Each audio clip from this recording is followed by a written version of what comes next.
Mr. Michael, pronouns he, them, calling in from Generous Apples.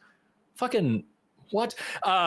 Who is calling specifically about Exodus 21 verses 22 through 25. How does two men accidentally killing a pregnant woman in the Bible equate to a woman having abortion, as some people claim? That is what it says on the call screen.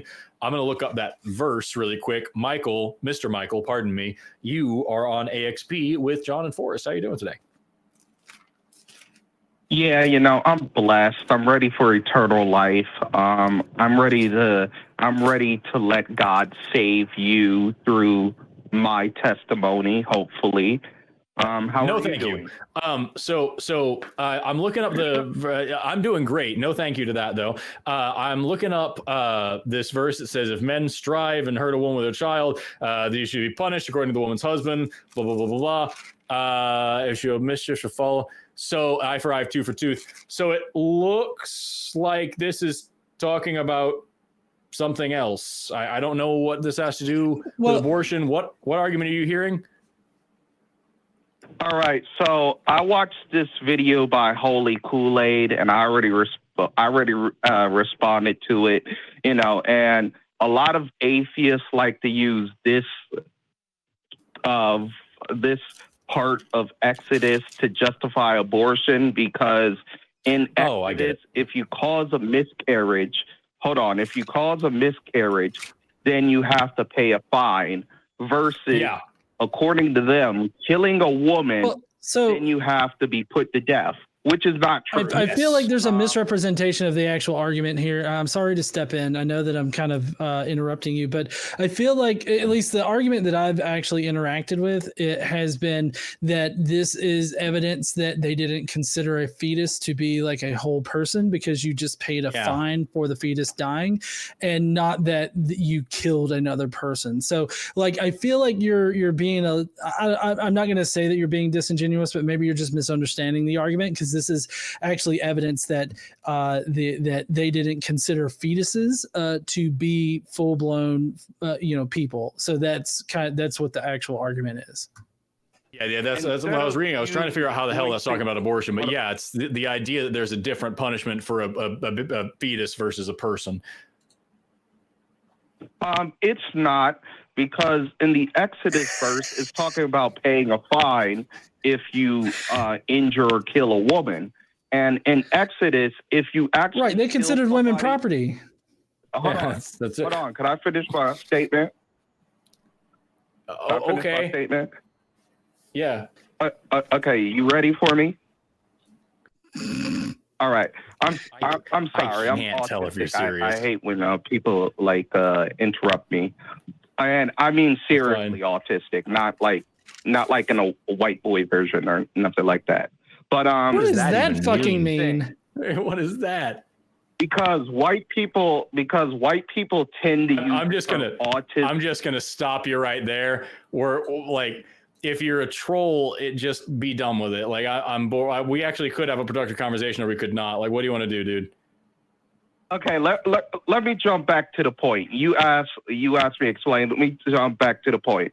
But anywho, I wanted to like in the verse, it's actually not talking about killing a person if you killed a woman accidentally. It's talking about paying a fee for injuring a woman. It's not talking about killing a woman. And even if it's talking about like go ahead. It's talking about killing a fetus. It says, if men strife and hurt a woman with child, so that her fruits depart from her, and yet no mischief follow, then he shall be punished according to the woman's husband will lay upon him, whatever that means, and he shall pay as the judge has determined. So he's saying, if you cause a woman to miscarry, then you have to pay a fine. The very next verse, like the very next one from that section, it's verse 24 here, eye for eye, tooth for tooth, hand for hand, foot for foot, burning for burning, wound for wound, stripe for stripe. So the Bible's very clear. If you do something to somebody, you get that exact same thing back. It's going to be equal. There's going to be equal punishment. It's often said they don't mean this literally. You don't have to take your eye out if you take someone's eye. You have to have the repercussion, that the compensation has to be of equal value to the damage that you caused. And they're saying here that the equal value to causing a miscarriage is a fine. So it's not at the level of human life. And the equal value of causing any damage to the woman is also a fine. If it was because she's property. Because she's property. Pardon me? Because she's property. She's a wife. She's property. It's sexual servitude. Well, actually, it doesn't say a wife. It just says a woman. But that might sure, but like semantics. Oh my God, we can read the context of the Israelites at this time. If she was pregnant, she was a wife. Like there weren't single pregnant mothers in Israel like that. I mean, I'm not going to say that there wasn't those, but I'm just saying that the most likely scenario for the reference here is a married woman who is injured and is forced to miscarry, and then therefore whoever forced her to miscarry has to pay the husband. If she wasn't married, like let's just say that she was raped by somebody and impregnated and everything like that, which is horrible in general, but then they would have to pay the father. Like it's still like you're not paying the woman, you're paying the father, you're paying the husband. Right. Like the father's dead. No, it says what John just said is really important. There is a part in this I remember that talks about like if you rape a virgin, you just pay her father money. Right. Like that's the thing. It's the same. Yes, you're right. There is also a numerical value to like bodily autonomy for women in general. That isn't making the argument I think you think that it is. About that, it's talking about premarital sex. It's already discussed in Genesis 38 that if you rape a woman, you cannot marry her to settle it. No. If you rape a woman, no. Hold on. We got to correct this. If you rape a woman, you have to pay a fine and you are forced to marry her. And so the victim is forced to marry her rapist, and you cannot divorce her at all. Like it specifically says you may not divorce her. Like you're married to her for life. Also, like the whole beginnings of this thing is that you said that we shouldn't be using this verse to justify abortion. There's another part. I can't remember which one it is. I think it's in Numbers where they actually give detailed instructions. If you think that your wife has been unfaithful to you and is pregnant with another man's baby, then you're supposed to take her to the temple and the priest mixes some dirt into some water and then she drinks that. And if she has been unfaithful, she will then miscarry. That uses an abortion not only as a punishment, but as like a fidelity test. So like the Bible explains how to do abortions in that particular respect. Why didn't we go to that one if that's what we're talking about? That's not also, who gives a fuck what the Bible says about abortions? That's another question. That's not an abortion. You don't drink dirty water to miscarry. That's not an abortion. Well, so what does it describe in that section right there? Like, what is that? They have to drink the dirty temple floor water, and then something happens. What is that something that happens? It's talking about an infertile curse that's brought forth by the Israelites if the woman is unfaithful. That's not abortion. Abortion. No. So if the woman is, yeah. I'm sorry. It specifically says that if this woman is pregnant and the husband suspects that she's been unfaithful, you take her to the priest, and the priest writes this word in the book, and blah blah blah, and she drinks this. They call it bitter water over and over. And if she has been unfaithful, then drinking this magic potion will cause her belly to swell and her thighs to rot, is what it says in my version. But that's just my translation, is that it causes her to miscarry. And so like that's what it's saying, is you will induce a miscarriage on purpose because this person is unfaithful. A deliberately induced miscarriage is an abortion. There's one of the versions of it. No. Yeah, and it's actually a worse kind of abortion, because I do believe that it says that it causes her to be like infertile, like for the it says something else about that's where it gets into the curse bit. But like the whole point is that you are terminating a pregnancy. Like no matter how you slice this woman is pregnant, then she drinks this water, and then she is not pregnant anymore. So it is terminating a pregnancy. That is what abortion is. Ask you something. Could I ask you something? If somebody drinks alcohol and then they have a miscarriage, is that an abortion to you? If they deliberately use the alcohol in order to cause a miscarriage, then yes, that would be, it would be a very illegal and fucked up way to do it. But yeah. Wait a minute. Why is it a fucked up way to do it when the alternative is just putting a needle in your stomach? Why is it not the alternative? Putting the needle in? Drink alcohol. What do you know about abortions?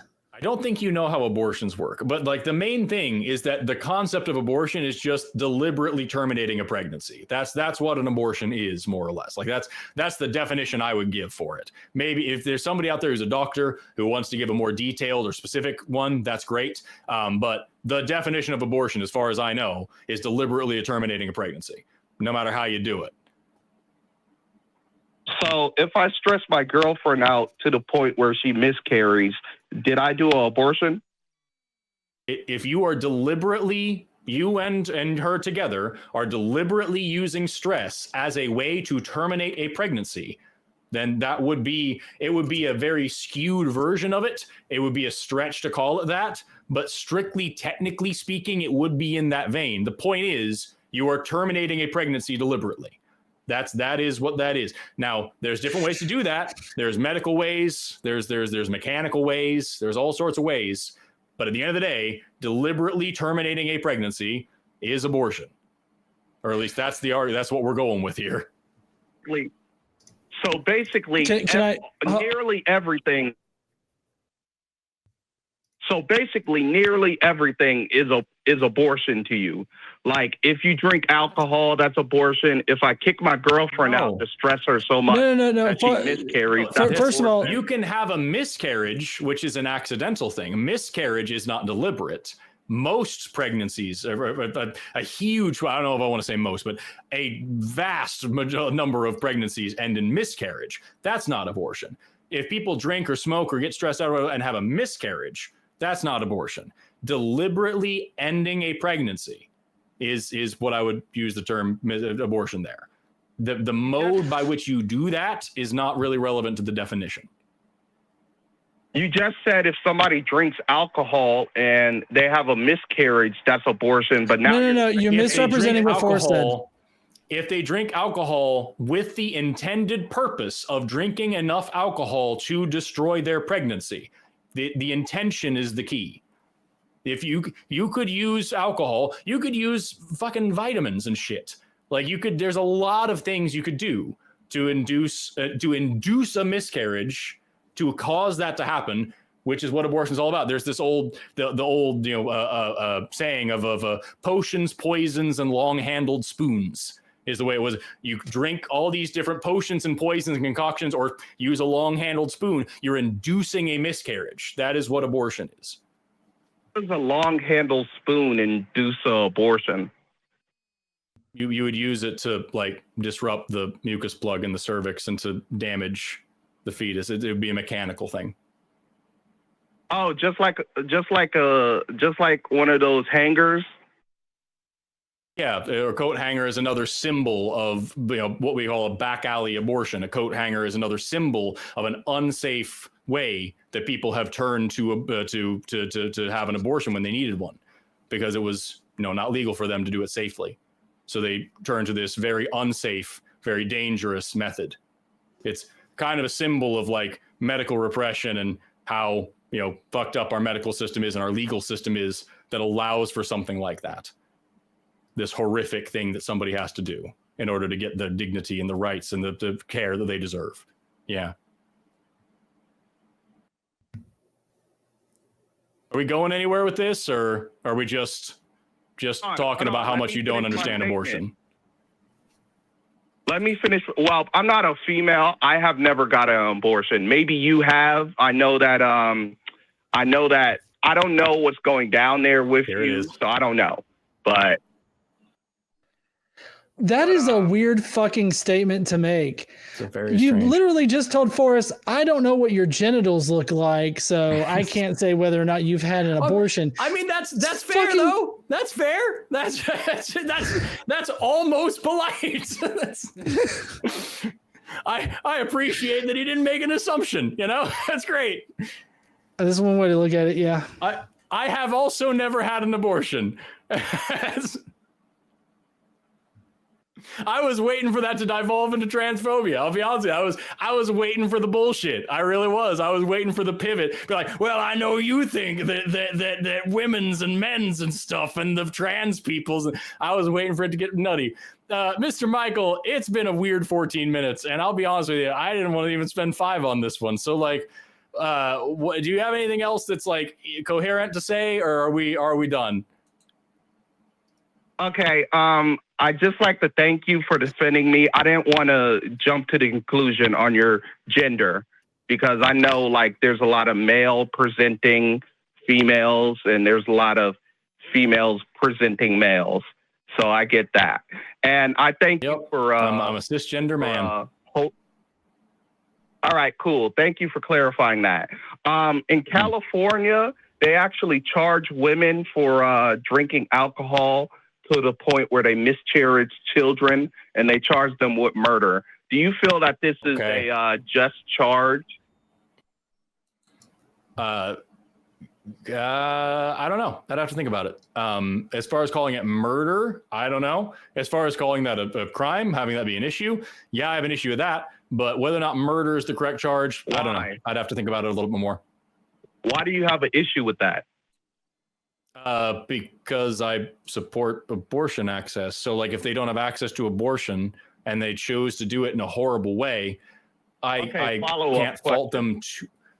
So I'm going to finish what I was saying. If they don't have access to a safe and legal abortion and they choose to do it in a horrible way, then like I would have a different set of rules for that. I do have an issue with the idea of drinking a bunch of alcohol when you're pregnant because we know that that does damage. Like if you complete the pregnancy and you give birth to this child, then that child is going to have some problems or is like a significant risk of having a lot of problems. So yes, I think that is wrong. And I have an issue with that. And I can understand having a punishment for that. But specifically saying I tried to get an abortion and I couldn't do it legally, so I did it in this way, which is, horrible. That's a totally different concept that I would have a lot more compassion for, even if I do think that it's wrong. And if I do think that should be some punishment for it, I don't know if murder is the charge that I would attach to that because I don't think that fetuses are people. So if Mr. Michael, if you really want that to stop happening, you know what you should probably do?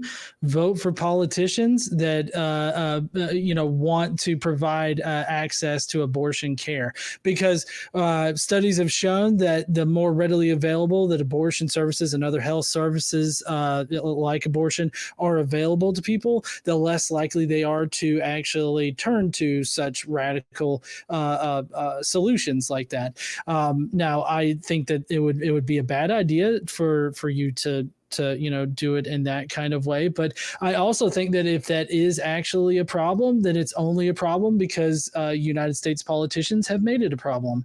I don't know what the laws are in California. I doubt that California has anti-abortion laws. But then again, like I said, I don't. Oh, do they? Do they? Sorry. No. Yeah.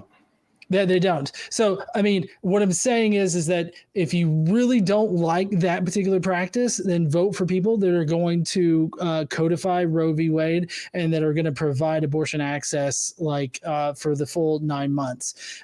So, I mean, that's what I would say about that.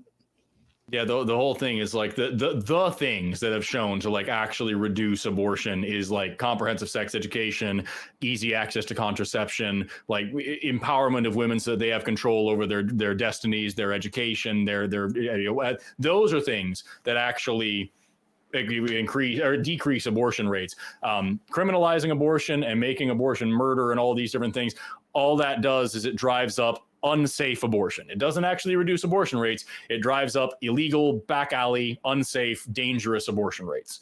But with that, Mr. Michael, this is a weird conversation and I'm a little bit bored of it. So I'm going to move on. I'll talk to you later, or maybe not. Bye. I honestly wasn't interested in what else he was going to say. I didn't want to let him have the last word because like if someone's going to try to distinguish between white autism and shit, like that's fucking God. Yeah, and I do want to let people know, if they want to read for themselves, go to Numbers 5, start at 20 and read to 22 or through 21. It literally says, that, the woman miscarries. So, I mean, it's literally in the verse that it's like, this will cause a miscarriage.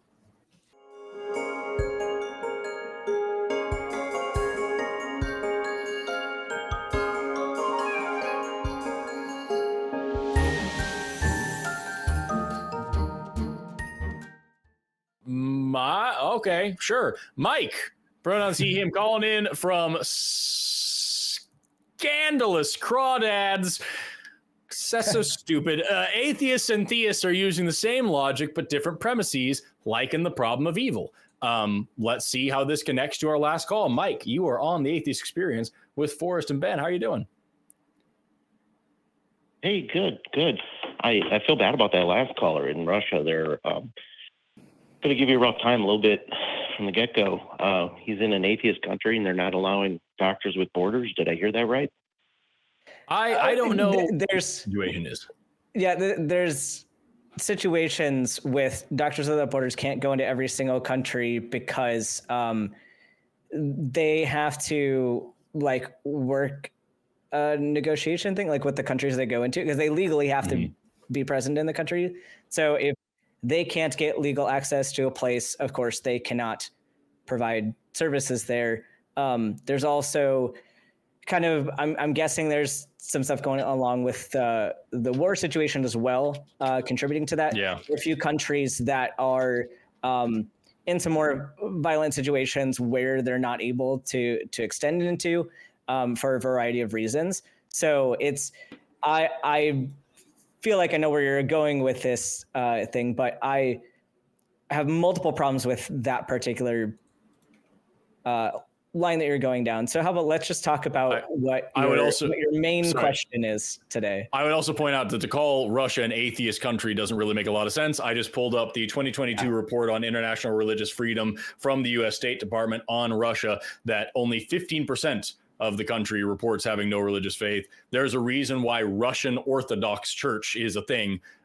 So the government may be secular, but they're certainly not just an atheist country. I think that Norway is way more atheist than Russia, and certainly doesn't have nearly the problems. Oh, I had a neighbor who grew up in Russia, and a required class, he was a civil engineer, he had atheism as a required class in college. I was like, oh, great. Okay. Maybe I wouldn't know anything about that. I was just bringing it up to give you a rough time. I did. Yeah, I did. All right. Okay. What's your I think we actually, my point was, I think atheists and theists have, I like how you reason and your logic, and I'll hear you go down a logic trail, and it makes a lot of sense. But I don't always agree on the premises that you have. We have different ones, and what do they call that? Smuggling in? When you're smuggling in something and you just start doing a logic trail, but you already established something. I'm not a big logic. That was my major in college. But what I'm bringing up is atheists approach things that, no, God is evil or doesn't exist. And then theists approach it as, no, God is good. And then we just go from there. And then we, like the last call, you got, wow, this world is crappy and da-da-da. And well, if God's in charge, you guys are right. But God's crystal clear. He gave it to people. He calls Satan the prince of the world. He's not in charge of this world we're in. But he will be in heaven, but this isn't heaven. So I don't even knowing that God's not in charge. So God's not directly overseeing the world. This isn't God's house and God's in control.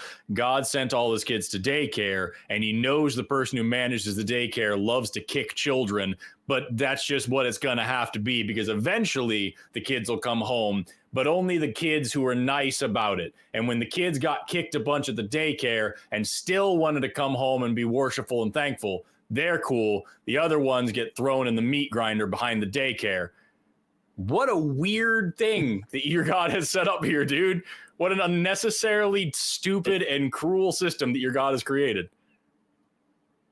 Well, again, you're right with what you just said. The daycare analogy, you're absolutely right. Your premise Thank you. is wrong. It's not a daycare. It's people deciding, do they want to live their life, or do they want God to, their creator, to be in charge of their life? That's all we're here is to make a decision, really. But you just And- said that God isn't in charge of I the don't know what world. happened Satan to him. is. He's the prince of the world, whatever that means. He has an influence, a strong influence. If We're in if charge. you had somebody, if you had children and you love your children, and there's this guy over here who you know likes to abuse children, would you put that person in charge of your children's lives in any capacity whatsoever? Here we go again. What you're worried about, what you're concerned about, it's a good concern, is why are people suffering? The suffering is too much. Would you be happy Nope, if every I'm country was, just asking about if your there's less God. suffering? Just asking about your no, God. He hates this. He hates it when people sin. He hates it when people are bad to each other. The people that are torturing children and leading people astray are going to be worse off afterwards in hell than people who just like, nah, I don't want to follow God. But the point But that here's really cause trouble. But here's the problem, then though, most too. It's That's not crystal clear as well. no, but there's some other problems here because it's very easy to sit back on the sins that we can all agree are bad, but we run into some other things too. Of apparently, no matter what I do, I could never make it to heaven because I'm queer.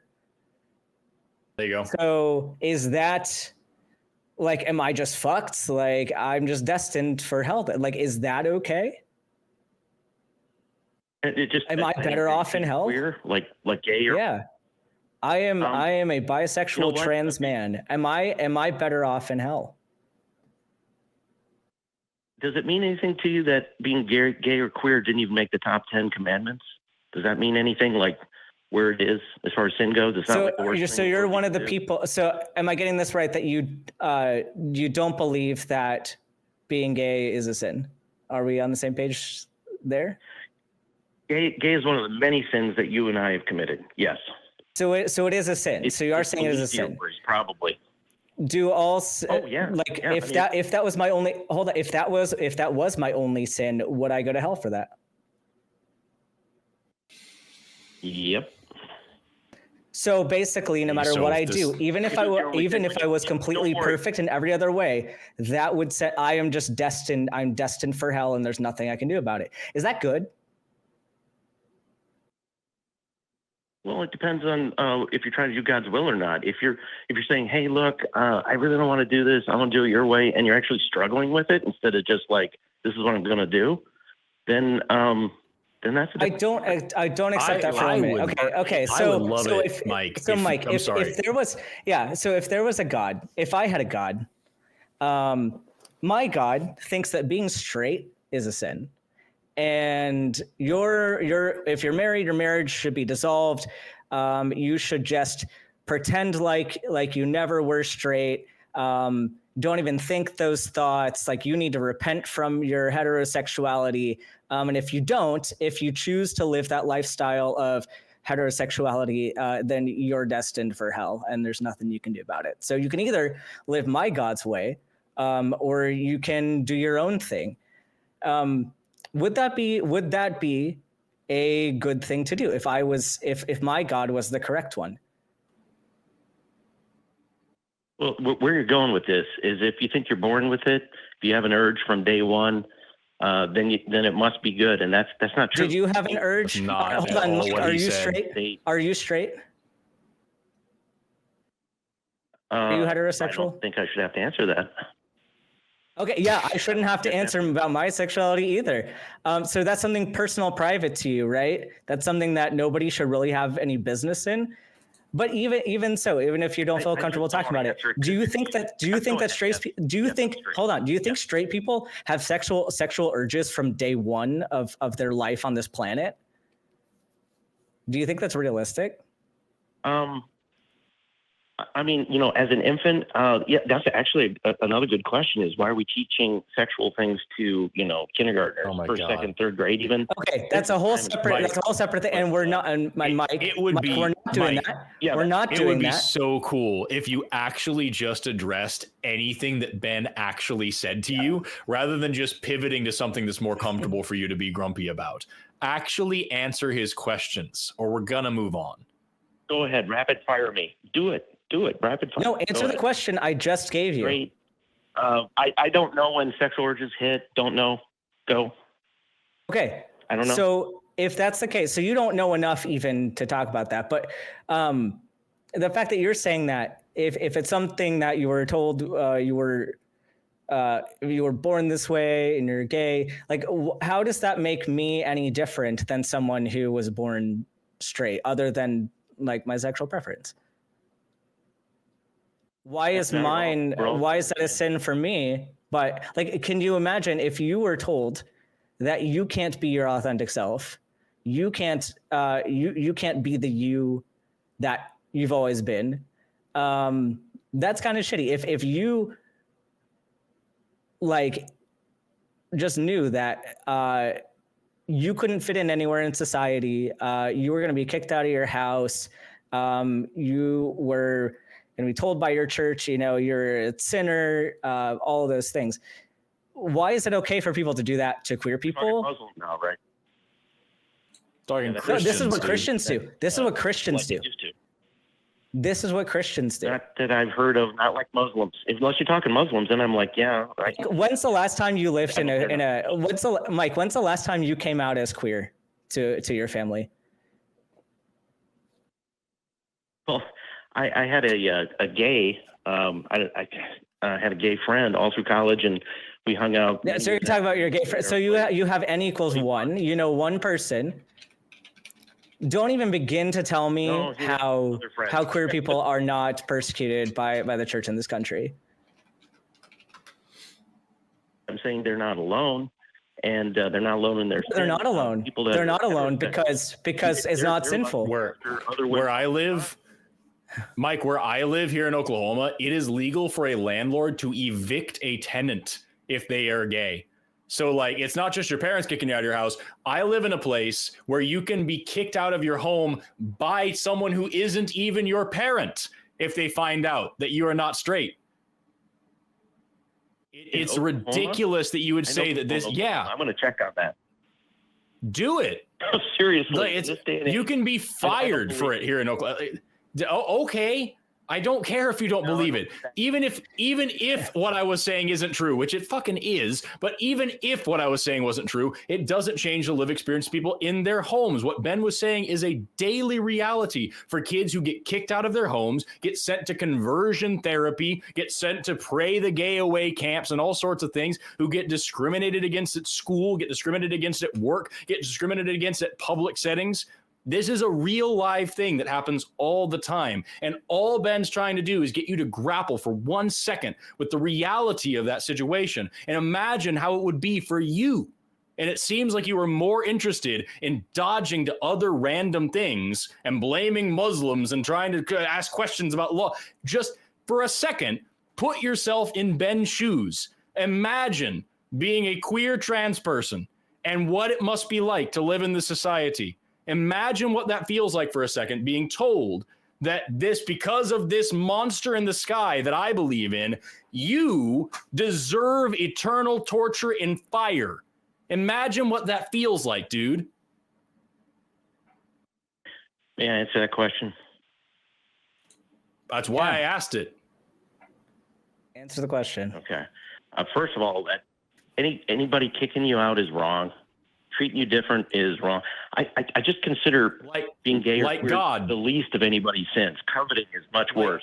Like God, who kicks you out of heaven and treats you differently if you're gay. Yeah, and stop dodging to other sins, because you said that this sin alone would be enough to send me to hell. So clearly it matters, and clearly you believe that queer people belong in hell. Do you not believe that?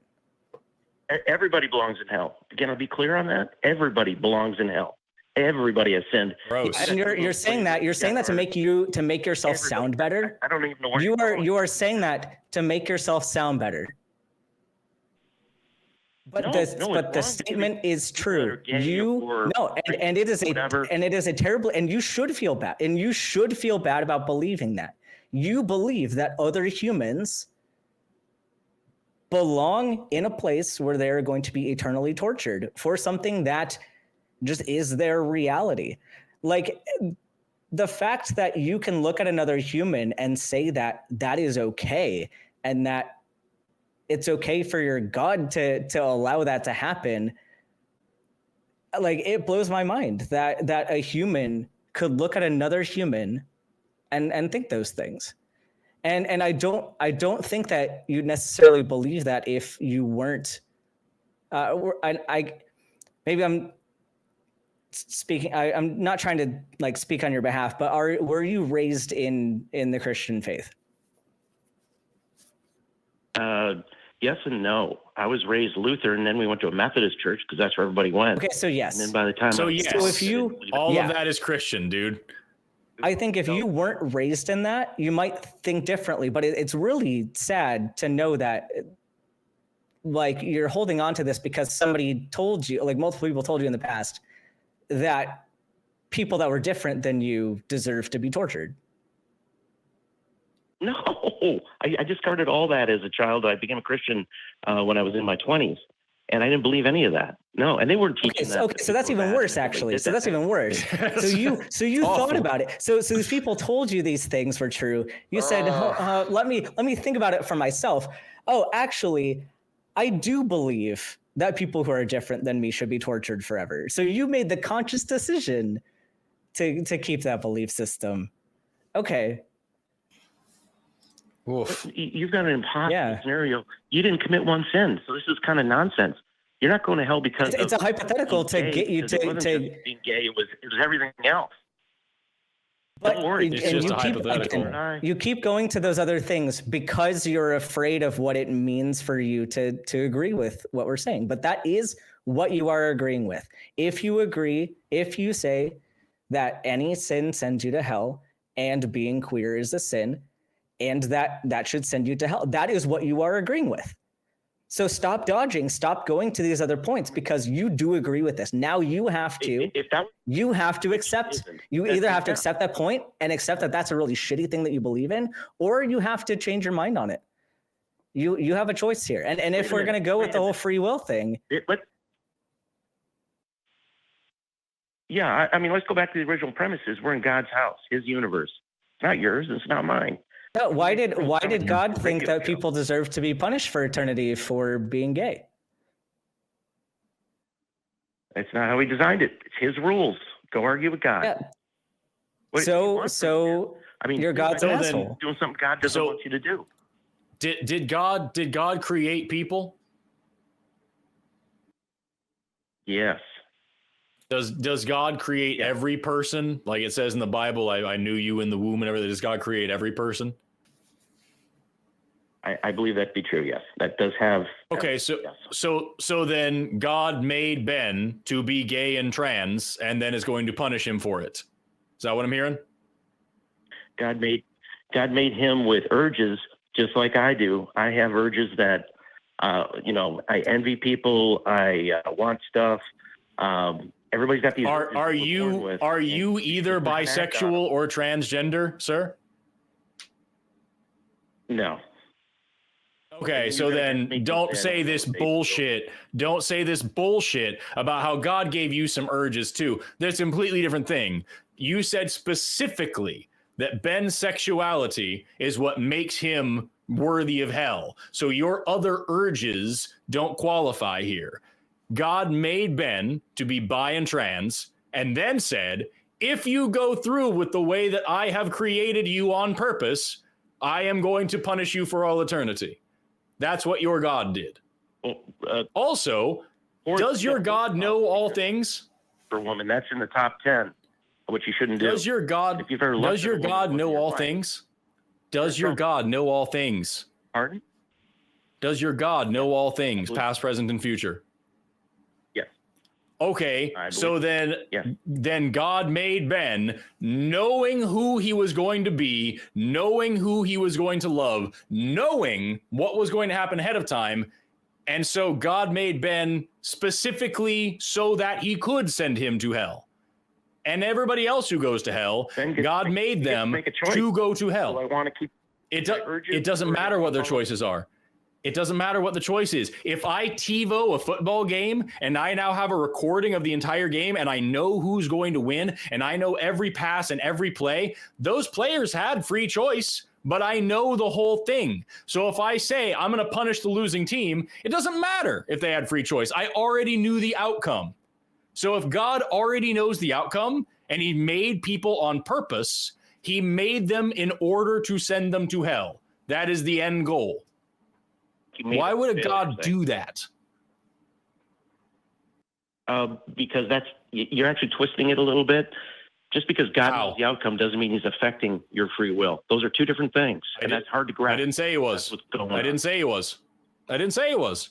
We could have all the free will in the world. If God knows how we are going to exhibit that free will before we are even born, and he allows us to be born in the circumstances that enact the decisions that we're going to make anyway, if he knows the outcome of the game, it doesn't matter how much free will we have. If he knows the ending, then he is deliberately making people in order for them to go to hell. And he has all the power in the world to change it, and he doesn't. Affect your free will. He happens to know what you're going to do, but he's not affecting it. You're making the choice to follow your urges or to follow God. And I'm doing the same thing, and so are you, Forrest. And that football team had the choice to play better and win, and they didn't do it. And that means it's okay for me to punish them, right? Well, if they lose, they lose. You make your choices, and then you stand on your choices. God happens to know the answer, and it drives us bonkers, but he's not affecting. So those kids, as far as those kids that were those kids in the last call that chose to be born into a North Korean family, what they could have just not followed their urges and been born into a rich American family. You don't get to choose where you're born. That's nonsense. Why did you say that? Yeah, so there's a lot of things. There's a lot of things we don't get to Precisely. choose, even with free will. There's a lot of things we don't get to choose, right? You get to choose your life decisions, whether you want to follow God or follow yourself. That's it.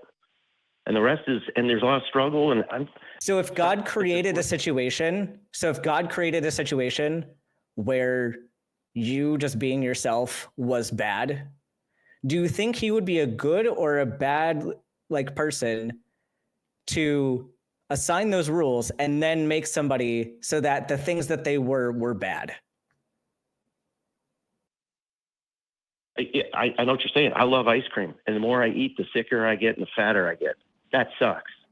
And all this health food, I don't really That is not the same thing. That is not the same thing. Not the same thing at all. It's not the same thing at all.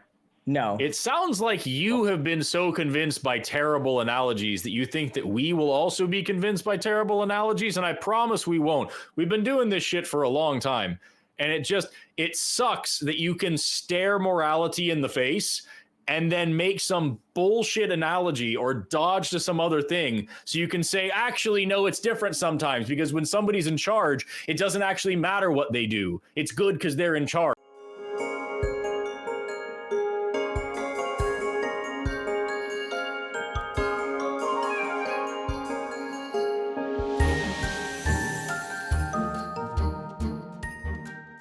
Dre, pronouns he, him, calling in from Aluminum Lobsters, or maybe Alabama. I'm trying to understand the atheist position better while also expressing my position as a theist. This could be a really productive conversation. Dre, you're on the AXPs. How are you doing? Hold on. I gotta test you, Dre. Roll Tide. Oh, for sure. You know. Nice. But the correct answer is Roll Tide. But okay, let's go. That's fine. Well, first I want to thank you guys for having me on. This is definitely a pleasure. So Thank you, Dre. I've learned a lot about atheists. I once was almost an atheist. I grew up in a Christian church, and I learned a lot about the Christian church and the Christian theology. And I disagree with a lot of the teachings from Christian theology, but I also disagree with a lot of the teachings from philosophy as well. But first, I want to understand why are you guys atheists? Yeah, it's simply that we don't have a good reason to believe in a God.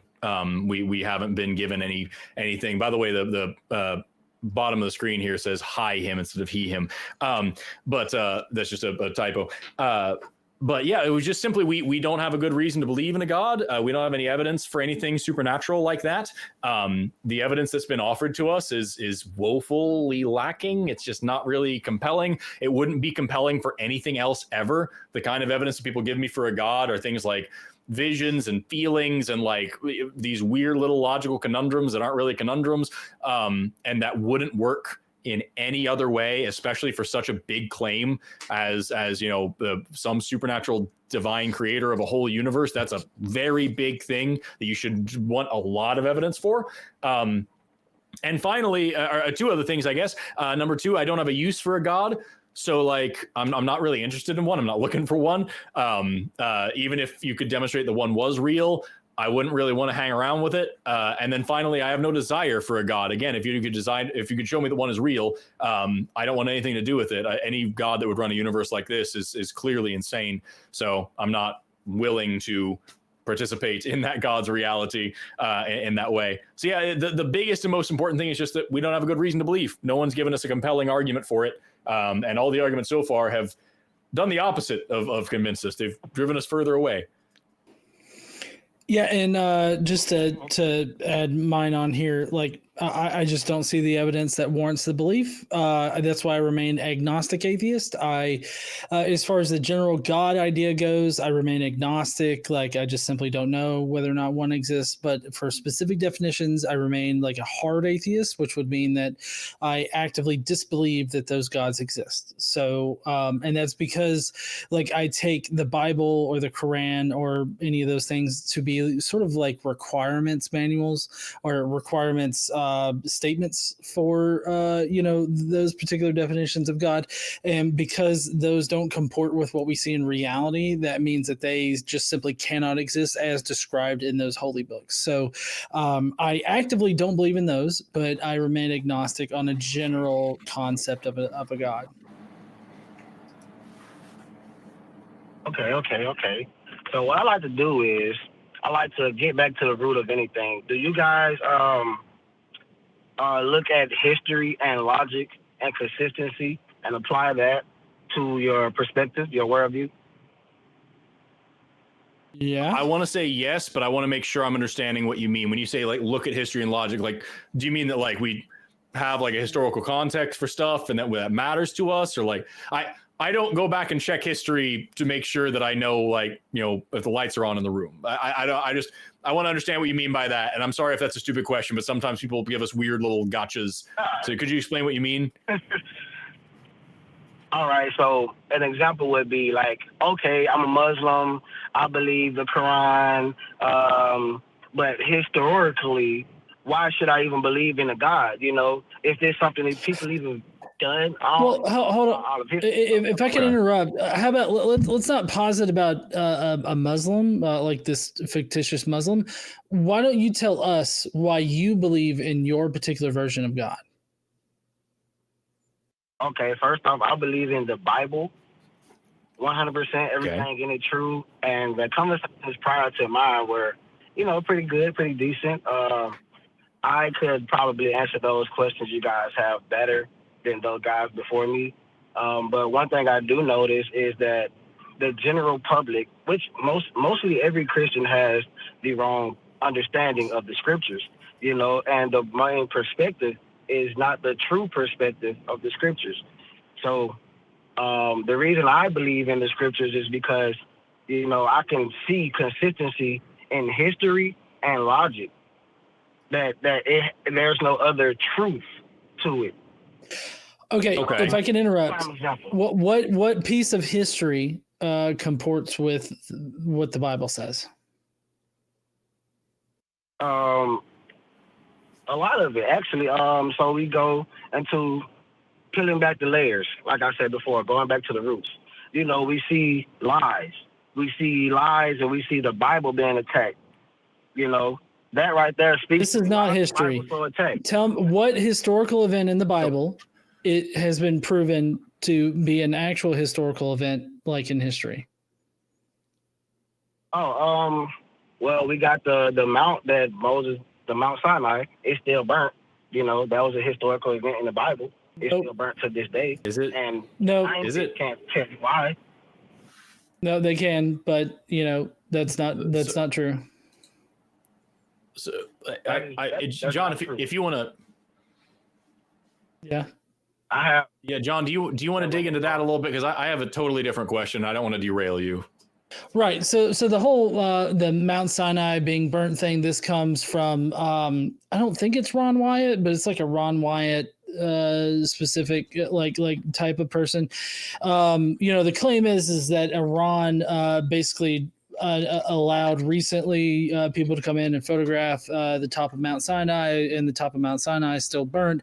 But what they're not telling you, whoever this is that is actually naturally explained just by the minerals and everything that's there, and how that mountain formed and everything like that. Like, it's all naturally explained. So it's not like God's hellfire that is still burnt the top of the mountain. It's just a natural explanation for why the top of the mountains look like that.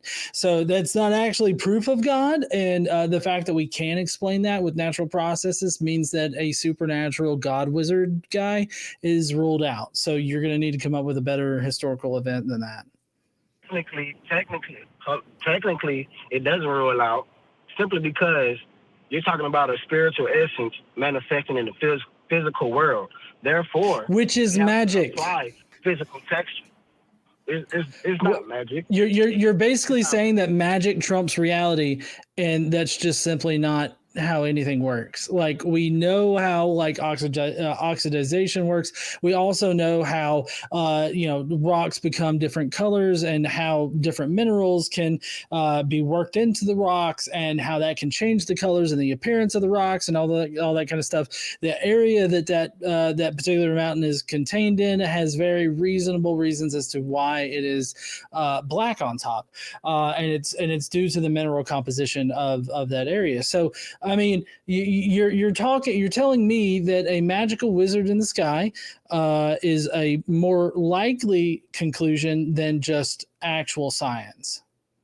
I also want to point out that, like, this whole time I've been looking for articles on Mount Sinai being burnt to try to glean something from this, and I have found a bunch of things about how Mount Sinai is burned. They're all referring to different mountains, and they're all pointing out, like, a bunch of them are talking about this one mountain in Saudi Arabia. And then there's a bunch more that are pointing out, like, that this isn't Mount Sinai, that this isn't what it would have been and where it would have been. And there's a bunch of biblical scholars on here that I found, like, this, Bible, the BibleArchaeology.org, talking about why this burned looking mountain is not Mount Sinai and doesn't count. And so, like, even the people who believe in the story, Dre, are disagreeing on which mountain we're even talking about and whether or not the burning is real. So, like, I understand this is your belief, and you're saying that every word in the Bible is true. That's its own big bag of problems. But, like, this one doesn't really do it for us. You're asking, why are we atheists? This is a great example. You gave some evidence that works for you, and it took us 5 seconds of looking into it to come up with a bunch of better answers. And the thing that I think is really important for you to understand is that even if that didn't happen, even if John and I had no idea how this mountain top came to looking the way that it did, even if we didn't know, even if we were all pretty sure that was actually supposed to be Mount Sinai, you're still offering a supernatural example.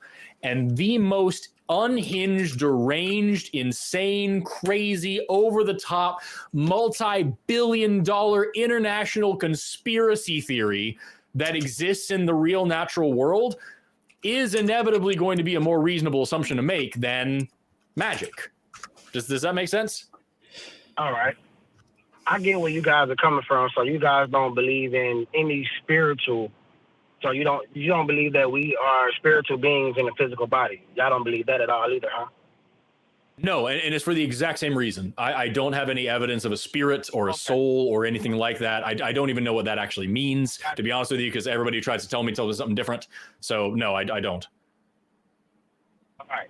So what I'm gonna do is I'm gonna switch from any spiritual manifestation since you guys don't believe. So if you don't even believe that you're a spiritual being or the spiritual realm or anything like that, we couldn't even have that conversation because you guys don't even have a basis of that ground. So I'll keep it, you feel me, all what we can see and observe.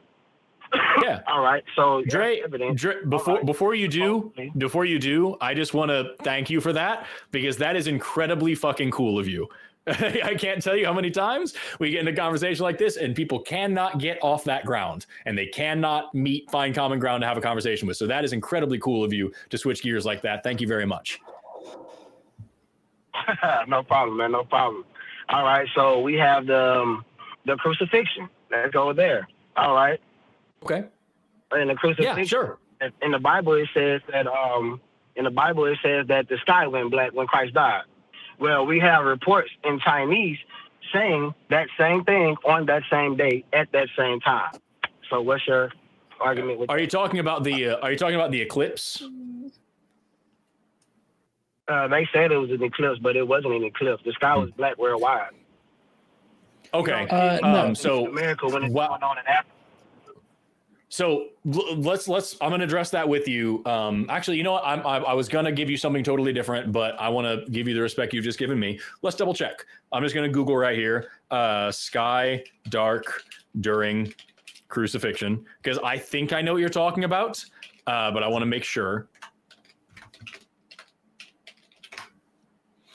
Okay, so here's from Princeton. This is iconography and blah, blah, darkness spread over the land. Blah, blah, blah. Let's see if this gives us any details of what might be going on here. Here's a bunch of manuscripts. John, do you have something specific that you have like prepared on this? Because I think I know what Dre is talking about, but I want to double check on one thing that I think was happening. Right. So I don't know of any Japanese, reports of like a worldwide thing. Sorry, what was that, Forrest? He said Chinese. Oh, Chinese. Sorry, Chinese.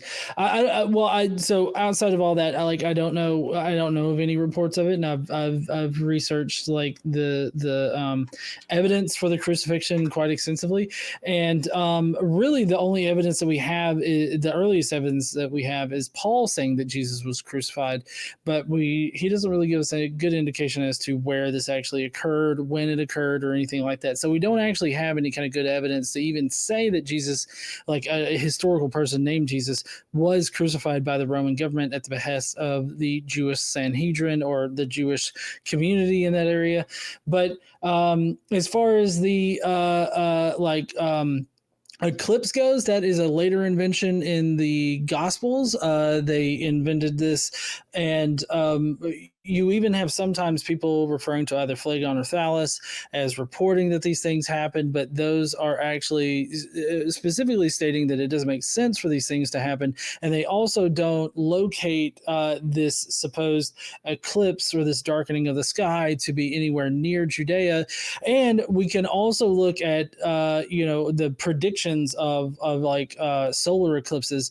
NASA has some pretty good data on this, and there's no actual eclipses or anything like that occurred to go over the particular area of Judea when Jesus was supposedly crucified in either 30 or 33. So, I mean, there's just literally no evidence whatsoever for any of this stuff that you're saying, with the vague description that you've given here as far as the Chinese evidence for a worldwide darkness. Even if there was one that claimed to have some kind of worldwide darkness in it, we should be seeing reports from all over the world about a worldwide darkness at that particular time, and we just simply don't see that. So, I mean, you would have to have insanely good evidence, for this, and I just don't see that as existing. Yeah, I have a couple of issues with it, because I'll be honest with you, Dre, I haven't found anything. I've been Googling over here just to kind of like double check and see if I can find any of these, contemporary reports that you're talking about. I haven't found one. I found a couple of things about like some, Roman or Greek historians that wrote some stuff, but like that doesn't really do much for me, because we have a few times where we're like, people would take the Bible and assume that it was history and then write it in a historical account using the Bible as a source rather than actually having any kind of eyewitness testimony. So like, I don't think I don't have any reason to believe that. However, let's play with it for a second. Let's assume that this did happen and that we have several cultures that mentioned that there was actually the skies going dark at this time. First question is, does that actually equate to a supernatural event? We have cultures all over the world that talk about dragons. Do we need to sit here and now believe that dragons are real? Probably not. We also can say that lots of other cultures have flood stories. But we also see that links back to natural things. The flood stories don't sync up. Doesn't mean that there's a global flood. It usually has to do with them living near a water source like a river or something like that. So like that, there's usually a naturalistic explanation rather than a supernatural explanation. And finally, third and most importantly, even if we didn't know, and we just knew for sure that a bunch of people all over the world wrote down that the sky went dark at this time, that doesn't necessarily mean that there was a magical reason for that. That alone would require evidence. And well, I should say it this way. I'm sorry. I don't mean to backtrack what I'm saying, but like, even if we could say that there was a way that we knew that the whole sky went dark that we couldn't explain, that isn't then backing up evidence of Christ's divinity. It isn't evidence for Christ walking on water. It isn't evidence for Christ curing a leper. It isn't evidence for the existence of God. Each of those things are different claims that need their own evidence. And so even if I were to grant you that the sky went dark on this time, that doesn't tell me much. So to recap, because I know I just rambled a lot and I want to give you the fair shake of being able to address what I'm saying. I can't find anything that backs up what you're saying. Even if I could, and even if that was true, shit happens and people report it around the world, like dragons, for example. That doesn't mean you should believe it. And even if we could for sure say that the sky did go dark, that doesn't mean that it's supernatural, and that doesn't do anything for the rest of the divinity story. Those are my three contentions. We've been talking for a long time. Dre, what do you think about all that? All right. So first off, which is why I asked you the question I asked you in the beginning before I even started to speak. You have to take history and logic and consistency to apply to your worldview, which at this point it seems like you don't. It seems like if you see or hear something that doesn't equate to your worldview, you just dismiss it. Even if no. Hold on. Go ahead. I'm sorry. Yeah, in all fairness, what I just demonstrated was logic and consistency. I didn't say I wouldn't believe this no matter what. I said I can't find any evidence for what you're saying, but assuming that it's true, assuming that this did happen, there are other explanations, and I don't have evidence in any direction, so it doesn't make any sense for me to accept the most fantastical explanation that goes against the rules of logic, like Occam's razor, for example, that goes against logic to do that. And even if it was something that was supernatural, that doesn't back up any other supernatural claims. So what I'm demonstrating here is logic and consistency, sir. I got you. So I like to keep things very, very simple, man. I'm a smart guy, but conversation is very easy. More smooth when things are simplified. Just my way of doing things. So let's stick to the black sky thing just for a second. So what I mean when I say consistency, history, and logic. All right. So logically, we got the three laws of logic. The law of excluded middle. Logically, it's either true or false that the sky went black at this proclaimed time. Sure. Historically, we see this throughout multiple cultures claiming this around the same time. Consistently, we see this. We see this happening, and it's consistent with the scriptures. So therefore, we have to consider this to be true. So it's more like So based on what you just said, again, I'm going to ignore whether or not this actually happened. Okay, because I can't find anything about it. I'm going to give you the benefit of the doubt and say that this is real. Okay, we'll grant the premise. Does it make sense then to say this is an historical event that I don't have any other explanation for, and I have a lot of cultures saying this event definitely happened, so we're all going to agree the event happened. You don't have an explanation for it, therefore it must be magic. Because you can look at any number. There's video games that came out, like I think Deus Ex is a video game that came out a long time ago, and it talks about the Twin Towers being destroyed in New York like a decade before it happened. That's prophecy. And therefore the video game is true. And therefore there are these cyborg people running around. That doesn't make any sense, right? New York is a real place. And the Spider-Man comics talk about New York. Therefore the Spider-Man comics are true. That doesn't make any sense, right? So even if I grant you, yes, the sky went dark at this time and multiple cultures all corroborate on this, something happened that made the sky go dark. That doesn't mean that it was a supernatural event.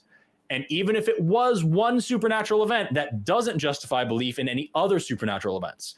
Every single one of these claims needs its own evidence. So for you to say, I believe the whole Bible because I have a couple cultures that mention that there was a dark sky at one time, that doesn't follow the rules of logic at all. No, not at all. Not at all. That would be illogical to take one event that may be evidence for, to prove something and just take that event and run with it and say, oh yeah, all of it's true. That would be illogical to do. Completely. I completely agree. Sure. I completely agree. So let's just say, so then if we can agree on that, can we also go back and agree that assuming it's a supernatural event is also illogical? Because that's my contention, is even if I agreed with you that this happened, no, you don't think that that's illogical? No, it's not illogical to say something is supernatural. That's not illogical at all. Why it's not illogical is not because of evidence of supernatural, but it's not illogical because the only reason you're saying that is because you don't have an explanation, but you still don't believe that you believe that everything is materialized. So if you only believe in the physical realm, then it's only logical to you because of your perspective, but that's not logic. Logic don't break off your perspective. In your perspective, spiritual things aren't true because you have no evidence of spiritual things. So it's not logical. I'm so glad that you can presume what we fucking think right now. Like, I'm really shocked whenever a theist comes on here and presumes to know what we think, and you proclaim that we're only denying this because of one reason or another. Like, you don't know what I think. But regardless of that, we've perfectly explained what we think about this. Forrest has painstakingly gone through the logic on this. We've told you what we think, but you feel an inherent need in order to invent a reason. For what reason? Like, to placate yourself, to make yourself feel better about accepting this evidence? Like, it's definitely not an us thing. It's definitely a you thing in this particular situation. No, what I said was, you guys don't believe in spiritual phenomena. You told me that out your own mouth. You don't believe in spiritual beings. You don't believe there's a spiritual realm. You told me that. I'm not assuming that. But that's what you said. But Dre, I also told you why. I don't believe in those. It's because I don't have evidence for them. And so it's not that we're just rejecting this claim because it goes against our worldview. We don't have a reason to believe that anything supernatural exists in the first place. So it would be silly for us to then assume that there's a supernatural explanation for something that doesn't work. I can give an example, like just in science in general, right? If I were to prove, like, if I were to say that a thing evolved, for example, like that's what I like. I love evolution. It's my jam. So like, if I'm looking at some bug and I want to say, okay, well, this evolved, I can't just take that just because I want to. I have to first demonstrate that evolution is real, and I have to demonstrate how it works and what it does and all these different things that all play into what I'm now saying about this one individual organism, right? So for you to say, well, we need to accept this supernatural thing, we first have to show that supernatural things exist, and then we need to talk about what they can and can't do and why and all those things before we can then make the claim, well, obviously this thing is supernatural in order or in origin. Do you understand? Like, that's the disconnect. It's not that we just don't want to believe. We already don't believe you, and then you're shoving in this new thing without any new evidence. That's a problem. No, I never said that. I never said accept supernatural. Remember, I said we're going to stay away from that. I never once said that. What I was saying was, it's not logic to say, because my worldview, spiritual phenomena don't exist. That means if I don't have an explanation, then I have to dismiss it. That's what we were talking about. I never once said except the supernatural. Never, not once. I said we was going to stay away from that. You asked So the blackness of the sky. You said let's go along. Hypothetically speaking, the sky actually turned black around 3180, and we have multiple reports of it. What you said then was, does that make it a supernatural event or something of that sort? You know, and I said, no. You asked, was it logical to say, hey, this still wasn't a supernatural phenomenon because we don't have evidence of supernatural phenomena? I said, no, it's not logical because your worldview says there's no evidence. I mean, there's no such thing as supernatural phenomenon. So therefore, based on your worldview, you're dismissing. That's what I said. You're dismissing you're dismissing. I think I understand you, Dre, and I'm afraid that we might be talking past each other. So let me try to clarify. It's not my worldview that's in the problem here. The problem is evidence. So I don't have evidence of any supernatural thing. And so to then present something and say that it needs to be supernatural, that doesn't make any sense to me because I don't have a reason to assume that there's that anything's supernatural. If I don't think that's if I don't have evidence for a supernatural thing in the first place, why would I then attribute? It's as if to say, for example, there's a magical goblin that lives in my closet and he is the reason why the sky went black. He has a big magical tarp that he pulled over the whole sky, and that's what happened. You would first need to accept the fact that this goblin exists and that there's such a thing as magical tarps and all that. There's a lot of baggage that comes with that claim. Meanwhile, there are plenty of very natural claims that we have evidence for. Maybe there was a volcano and it cast big clouds over there. Maybe there was a major storm that covered that whole part of the continent all across Eurasia. And that's why. Maybe there was an eclipse and that's what happened. And the path of the eclipse just happened to go directly from Palestine all the way to China. Maybe that's what happened. Maybe there's some other thing. There's a million examples of reasons why the sky could have gone dark that don't involve magic and that we know are possible and that we all agree happen sometimes. And what you're doing is instead saying, no. The only thing that can explain this is magic that we've never seen ever, that we're debating, that we're arguing on. You said you were going to get away from the supernatural, but your argument hinges on the supernatural. Do you understand now, where I'm having an issue? Yeah, you're definitely misunderstanding me. That wasn't what I was saying. You asked me, was it logical? We were talking about logic. Logic is a topic right now. Yeah. So I'm not talking about supernatural or should you accept supernatural. That's not what I'm saying at all. You asked, was it logical? And I said, no, it's not logical to dismiss something based on your worldview. That's all I'm saying. But we're saying we're not doing that. Holy fuck! I'm not dismissing it, Dre. I was answering the question. I know. I was answering the question. I never said you dismissed anything. I was answering your question, and that's it. It wasn't other pun intended. I was literally just answering your question. I was just kind of explaining why it wouldn't be logical. Okay. That's all I was doing. Let's try. Yeah. Let's try one more. Let's try one more. Maybe this is a lost cause. Let's try one more thing. Can you give us a good reason, something that we can all agree on, something that just something that tells us that your God is real, and anything at all? All right, Jesus Christ. What about him? That's not supernatural. He's not supernatural, and he's proven to exist. Yeah, he is. Hold on. Yeah, he's not supernatural. He's a real person. He's a real person. Okay. Wait. First, let's step by step. Do we all agree that there's a man named Jesus Christ that really walked this earth? Is that something we all agree on? No, but I'm willing to allow it. No. I don't. So, no, I don't agree on that. I don't know for sure. I've heard different, historians and theologians saying different things. I'm not a historian or a theologian, so I don't have the capacity to parse through their ideas.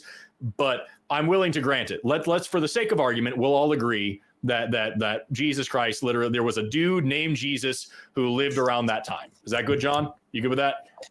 Okay. For the purposes of this conversation, yes. Okay, so we're all going to agree right now, just for the sake of argument, there was a guy named Jesus. All right. So what you said was evidence that God is real. First, just for the, hypothetically speaking, there was a man that walked this earth. His name was Jesus. He made some big claims. He confessed to be God. So if he was real, he claimed to be God, and he turned around and proved it with eyewitness testimony of the resurrection from the dead. Then that alone, you don't need no more evidence. You need no more evidence. It's historically. But we're speaking hypothetically. So there's an issue. Historical. So there's the issue right away is that there are plenty of people at that time and also today that claim to be God, that claim to be the son of God, that claim to be magic people, that claim to have supernatural powers. There's plenty of people, both in Jesus's time and even right now. There are people with millions of followers that claim to be gods today. And so just because he claimed it doesn't mean anything. Just because he existed doesn't mean anything. Those are all different claims. Now you said he proved it. How did he prove it that we can actually all agree on and verify? Well, first off, let's establish the topic. You asked me for evidence that God exists. I'm not saying the Bible is true. I'm not saying Jesus Christ really lived. What I am saying is historically, it's consistent and logical that if there was a God, and the evidence would be Jesus Christ, because Jesus Christ claimed to be God. History backs him up, and the resurrection backs up his claims. But that's what I'm. But just a second ago, I just mentioned. That's evidence. I just mentioned there are a lot of people who have claimed to be God and have claimed to be different gods and have claimed to be the sons of gods. And there are followers. There's Satya Sai Baba is one that I bring up all the time. I might be mispronouncing his name. I don't have it in front of me, but this was a guy that lived in India. He died about a decade ago. He had millions of followers who all said that he could walk on water, that he could raise the dead, that he could heal the sick. This was a real dude who lived in our lifetime and claimed to be a god and had millions of people believing in him and saying that they saw with their own eyes that he was doing these miracles. I don't believe in him any more than you do. So what you're telling me is there's this guy named Jesus and he lived a couple thousand years ago and people said he did some cool stuff. Okay, I'll grant all of that. There was a guy named Jesus. He lived 2,000 years ago and people said he did cool stuff. People said he performed miracles. That doesn't convince me of anything any more than the Satya Sai Baba convinces you of anything. Right, and here's the crazy part. I'm very unbiased. I look at everything from multiple angles. I get all the insight. The guy you're talking about, 9 times out of 10, he may have actually walked on water. He may have raised people from the dead. He may have done things, or he may have had people in place to influence lives for him. I can't say what he did. I wasn't there. You feel me? I've never even heard of the guy. But I'm not going to completely dismiss that this guy did some cool stuff. I like how you said. I'm not going to completely dismiss the fact that he may have did some cool stuff. So I get a perspective. What I am going to say is he did, and there's no eyewitness testimony saying that he rose from the dead. That's what I will say. So I'm so sorry, Dre. I got to jump in on this. Yeah, you go first, and I got something. There are no eyewitness accounts for Jesus whatsoever. The ones that you're referring to are the Gospels. The Gospels are not based on eyewitness accounts. They are fabrications.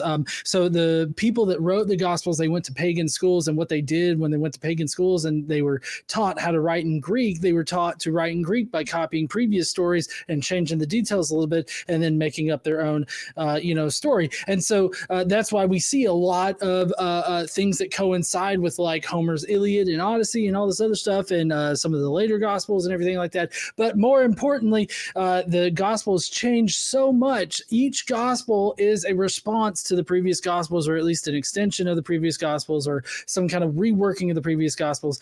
We don't have any kind of evidence as to what kind of sources informed the Gospels, so we can't even say what sources they pulled from, even if they were eyewitness accounts. The earliest account that we have, sorry, I know I'm going really fast with this, but the earliest accounts that we have about Jesus is actually coming from Paul, and Paul only ever tells us that he got his information from visions and from scripture. So literally the entirety of Christianity is built off of a few people's hallucinations, as well as them reading the scriptures a little bit too closely and reinterpreting things. That's all that's based on. There's nothing to suggest that Jesus did any of the magical shit that he is said to have done. Not even Paul reports magical shit other than appearing as a vision to Paul. And then I'll let Forrest talk now. Yeah, I would throw in there that, like, even if we're going to talk about the supposedly eyewitness testimonies of the resurrection, all of those are from the Bible. And even those in the Bible are terribly inconsistent. So, like, if you look at Matthew, Mark, Luke, and John across these Gospels, they all give completely different stories. One of them says that when the people got to the tomb, the stone was already moved. Another one says that there was an earthquake and then the stone moved. Somebody says that there was an angel sitting on top of the stone. Another person says that the angels appeared behind the people when they got to the stone. Other one says there were no angels there whatsoever. Some of them say the angels were inside of the tomb. Some say they're outside of the tomb. Was it 2 angels? Was it 3 angels? Was it 1 angel?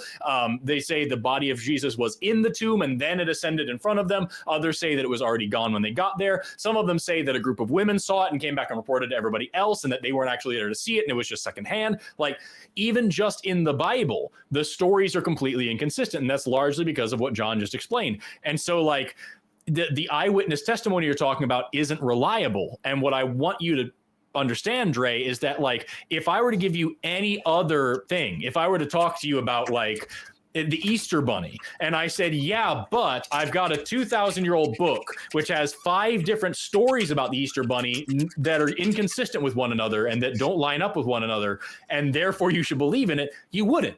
There's no, I respect you enough to say that you would not believe anything if I gave you the evidence that you're giving me for Jesus.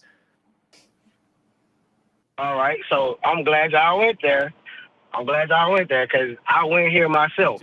All right, so just to confirm what you're talking about, I was reading over the Gospels, and I noticed, like, it was the part where it was talking about Peter was going to deny Christ 3 times. On each account, the scenario was different. In one account, Peter was walking, and a woman was following him. And one account, a woman kept meeting up with him. She wasn't following him, but he kept bumping into somebody else. And the woman just happened to be there or something like that. And on another account, there was no woman. So I get what you're saying. It's exactly what you're saying. But if we have to take into consideration that these are different accounts from different people. If we both see a car wreck right now, we're going to not have the same exact story on what happened. Can we agree on that? Correct. Yes, you are absolutely right, which is why eyewitness testimony is, like, the worst form of evidence. We have cross-examiner here who's a lawyer, and he's back in the. Am I right in saying that is, like, the worst? He's giving me a big thumbs up. Yes. So we have a lawyer here in the chat room with us that's pointing out that, like, yes, eyewitness testimony is the worst form of evidence for that reason. It kind of blows that that's the only thing you're giving us here as far as, like, believing that Jesus resurrected, because we have only bad eyewitness testimony from one book that is heavily biased. I want to add in here. So the Gospels are written in a very specific fashion. So the Gospels, Mark written most likely either right at 70 CE, just after or just before. And then Matthew was written and basically has access to Mark, does have access to Mark. And so he takes Mark's Gospel, changes it a little bit, adds a few things to it that he wants to add to it and everything like that. And then what you have is Luke coming in about the 90s. Some scholars place him in the 2nd century, maybe, but around the 90s or so, you've got Luke that comes in, takes both Matthew and Mark, and then combines them and uses some from one or the other, disagrees with Matthew on some things, disagrees with Mark on some things, creates his own narrative, adds to it and everything like that.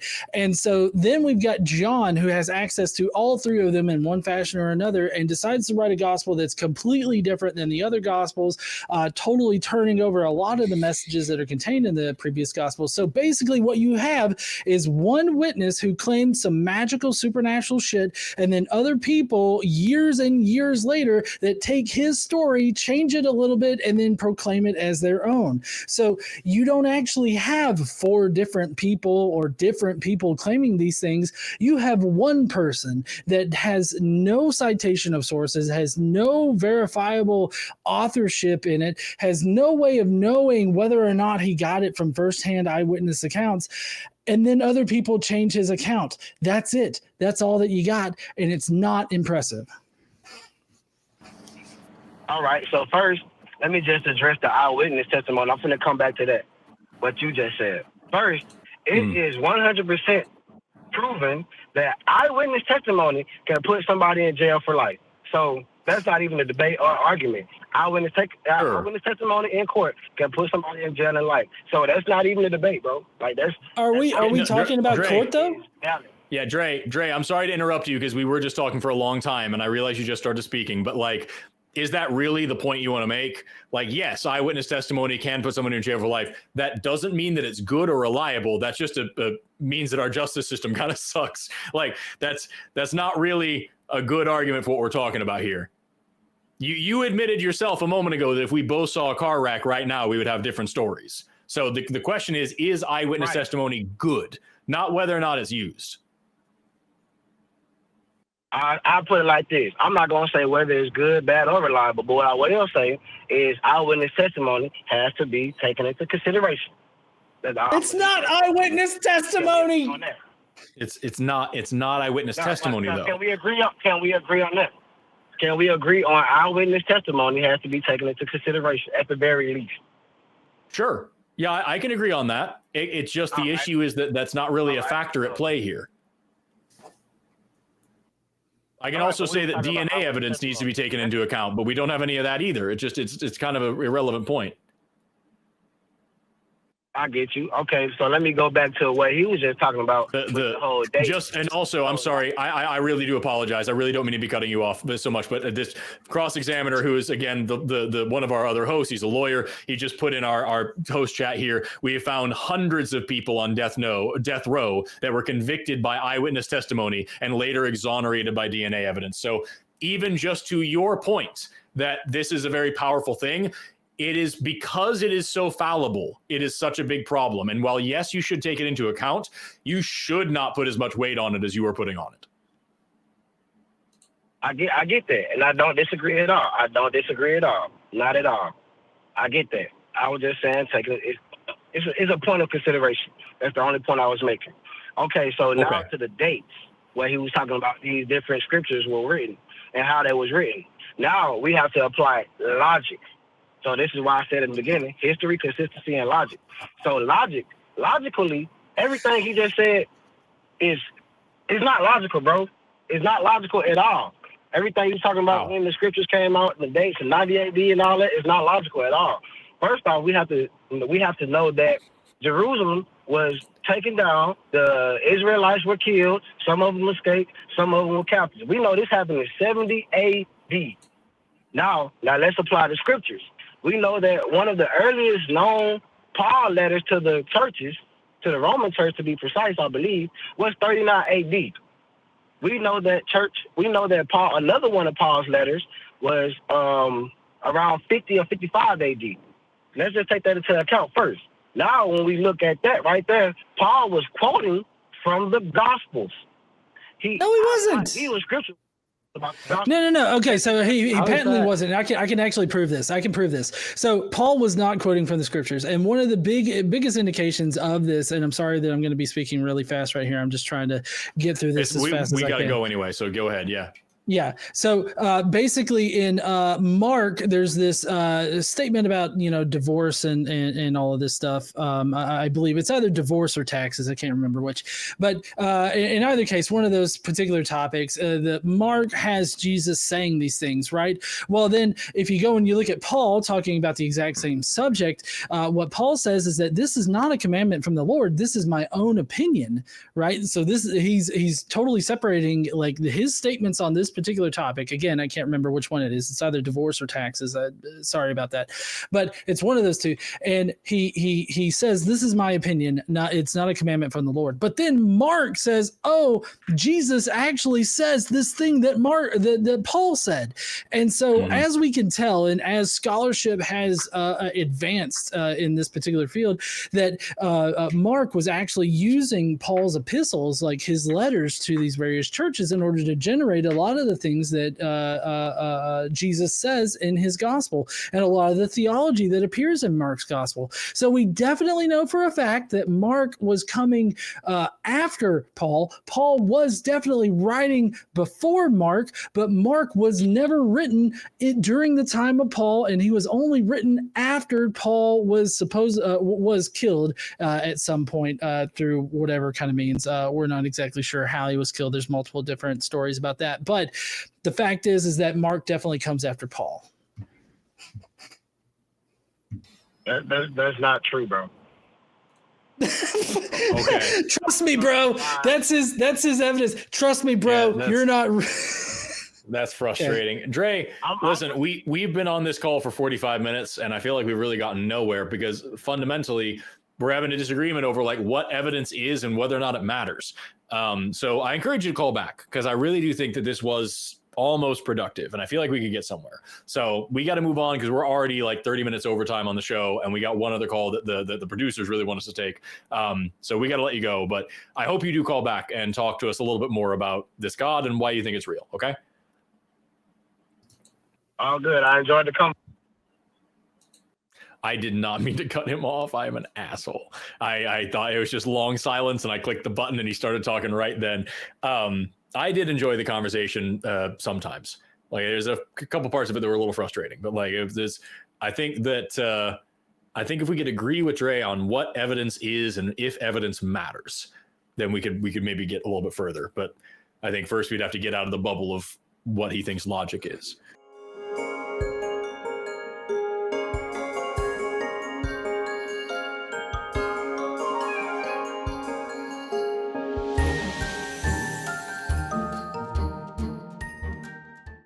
No pronouns given, calling in from North Carolina, who is a theist who says that he can defend biblical slavery. Andrew, you are on the Atheist Experience with John and Forrest. How are you doing today?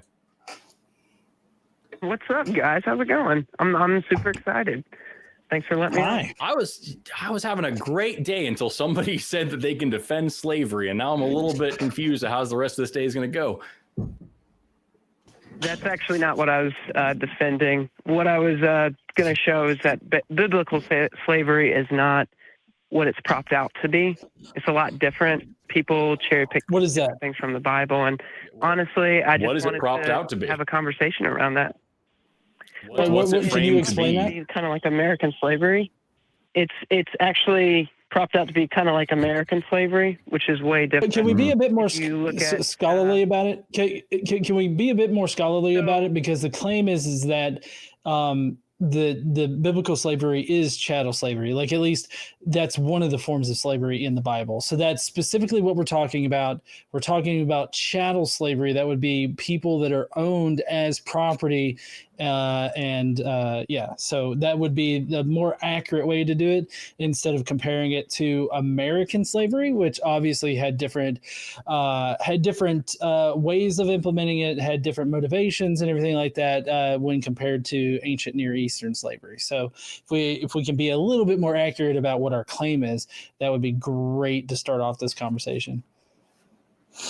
Well, respectfully, I was getting into it, but what I was getting at is that the American slavery, number one, kidnapped everybody. And under verse 16 in Exodus 21, that would have caused all of them to die. Right. Okay. So just to cut this off real quick. Immediately no. So just to cut this off, I tried to correctly contextualize it in that it's chattel slavery that we're concerned with. You're trying to shift it into comparing it to American slavery and all this other stuff. Still, I don't think that you're going to have a good time there, because like the American slavery that was imposed, they bought slaves from people in Africa and everything like that, and then transported them to a different country, which would still be part of Leviticus 25, 44 through 46. You can buy and purchase slaves from the countries around you. Now, this is a little bit more, extrapolating what countries around you mean, because they weren't buying slaves from like Canada or Mexico. Those particular countries didn't exist at the time, obviously, but they were still buying from countries outside of the what was considered the United States at the time, or the colonies, or anything that you want to consider there. So if we want to be completely accurate about it, the man stealing section that you're talking about there is very much related to like the actual stealing of fellow Israelites and the stealing of people in general. This was in the wider Near East considered to be a very bad thing, and it was outlawed and everything like that. So this is actually similar to other societies in the ancient Near East that had laws against this.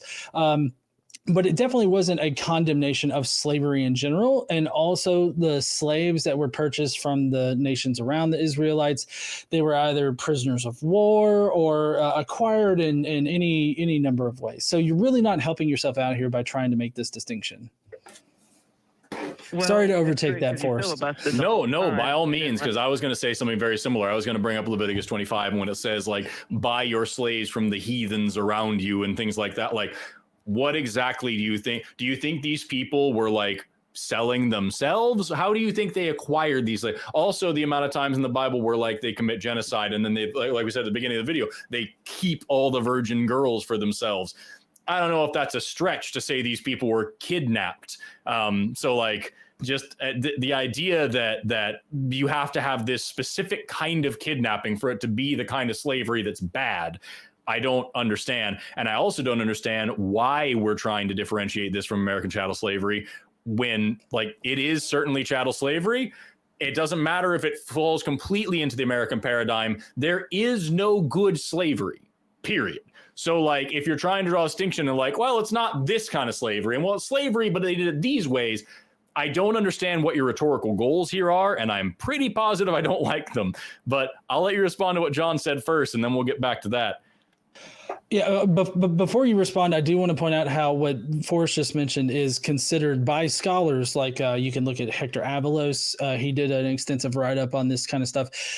He classifies Numbers 31 as actually being sexual slavery, but you could also classify most marriages that occur in the Bible to be sexual slavery, because the consent of the women are not considered. Only the consent of their fathers or husbands or whatnot are the ones that are considered. Women are not generally asked for their consent, and so that in any relationship where you are forced into the relationship and it's a sexual relationship is considered sexual slavery, and this is actually confirmed by multiple scholars in the field. I can look up the exact scholar if you want me to, but I have a reference that analyzed like Roman society as far as sexual slavery goes, and this definitely falls within that paradigm. Most definitely. Anyway, Andrew, that was a lot. What do you think about it? I actually got to take it one at a time because you threw a million things. I could have done this. We agree. So first off is chattel slavery. Like the chattel slavery in the Bible is the exact same thing as the American chattel slavery as far as in classification. And so that's kind of where we're starting. No, it's not. No, It's not. So first of all, if you injured a slave, you had to let them go. Deuteronomy 23, verse 15, that's not true, even points out that if a slave runs away, if they run away, they can't be reclaimed. And yes, it is true. What kind of slave is that? Part of the Torah, which is a 5. What kind of slave is that? Okay, so do you want me to define slavery from biblically or American slavery? Because they're two different things. Okay, listen, the exact context that you're talking about here is in the Bible, so let's stick with the context that you provided. Mm-hmm. So in the Bible, you mentioned a portion where a slave runs away and they're supposed to not be given back to their person. So can you define what kind of slave they're talking about there? Okay, again, so slavery in the Bible, that was not in God's ideal design. It would be great if you would just answer John's question. Okay, how about this? How about how about you answer John's question? Which was slavery. No, how about you answer John's question? One question. What was John's question, and make it one sentence? Okay, so you weren't even listening. You don't even know what his question was. What? Okay, so my question was, what kind of slave is in that passage that you quoted? That's my question. Biblical slavery, but you're framing it differently. No. Biblical There's slavery different types of slaves in the Bible. So just saying biblical slavery doesn't narrow it down. What type of slave is the one that you were talking about that can run away and not be recaptured? Any slave. Any slave can do that. No. That's not it. What's the verse again? Can you give me the verse? Deuteronomy 23:15. If a slave runs away, they don't have to be reclaimed. So it doesn't. There's a incentive that if you injured a slave, number one, you had to let them go. Read further in Exodus 21, and then when you go to Deuteronomy 23, you'll see that a slave can actually get away from the master. There's a strong incentive to actually treat them well. In fact, in Leviticus specifically, let me pull out my notes. Leviticus 25:53 speaks that you cannot rule over them. Well, so this is right. not Deuteronomy 23:15 is specifically talking about Hebrew slaves, and Hebrew slaves were treated differently than chattel slaves or foreign slaves. So you need to come up with a better apologetic for this. Like that is the biggest thing that I don't think you're catching here, is that the Bible gives very clear instructions for Hebrew slaves and non-Hebrew slaves. So if it is a Hebrew slave, they have to be let go after 7 years. There's rules about like if you knock out their eye or their tooth that you have to let them go. I'm pretty sure that one only applies to Hebrew slaves as well. There's rules that like after 7 years you let them go and then they're free of whatever debts or whatever like that. Even then, there's also some caveats. For example, if this person came into slavery with a wife and child, then they get to keep the wife and child when they leave. But if they came in single, you can give that slave a wife and they can have children. And then even after they go free, their wife and children remain your slaves. And they, if they love their family, can declare, I love my family, I love my master. And you drive a spike through their ear into a door and then they become your slave forever too. So even that has its own ridiculously fucked up caveats. But then there's also non-Hebrew slaves, which are property. They are passed down from parent to child. They're hereditary. They are property. They're items. They are to be the only rules. It talks about beating them, and like you can't beat them so hard that they die within 3 days or something like that. So like, if you're sitting here trying to say, well, it wasn't quite as awful as American slavery in these specific ways, sure. We can draw some lines there. But at the end of the day, what you are doing is ignoring what the Bible actually says about slavery, splitting hairs between different kinds of slavery to say which one's better, and defending the concept of slavery in literally any way ever, which is always a bad idea. So first okay, of all, you don't even I do. know. Hold on. Can I clarify something real quick? So I'm reading this section here, and in it, I've got it pulled up right now. I'm reading the NRSVUE edition of it. And what this part is actually talking about, sorry, there is a distinction in Hebrew slaves and like foreign slaves and everything like that. But what this is actually doing is it's actually talking about sort of like an extradition treaty right here in the middle of Deuteronomy. So basically it's in the preceding passage, you know, we got to take it into context. Everybody loves context. It's talking about the enemies that surround the camp, like the enemies of the Israelites, like the lands around the Israelites.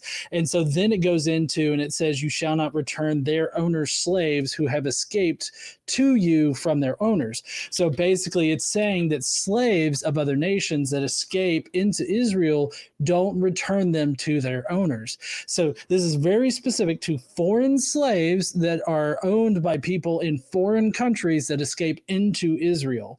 And so it is not a blatant rule about not returning slaves in general, like slaves that are owned by Israelites. It's very much about slaves that are owned by people that live outside of Israel. So what passage are you looking at? 23? Because I'm looking at the same thing. So I'm looking at Deuteronomy 23, and then I start in 14 and read through to 15. Okay. Give me. I can just go ahead and read it for everybody. So in 14, it says, because the Lord your God, hold on, I'm reading it for people. Because the Lord your God travels along with your camp to save you and to hand over your enemies to you. Therefore, your camp must be holy so that he may not see anything indecent among you and turn away from you. You shall not return their owners' slaves who have escaped to you from their owners. So the there is talking about the enemies, when he says to save you and hand you over to your enemies up there, your camp must be holy. He's talking about their owners, meaning the enemies of God's people.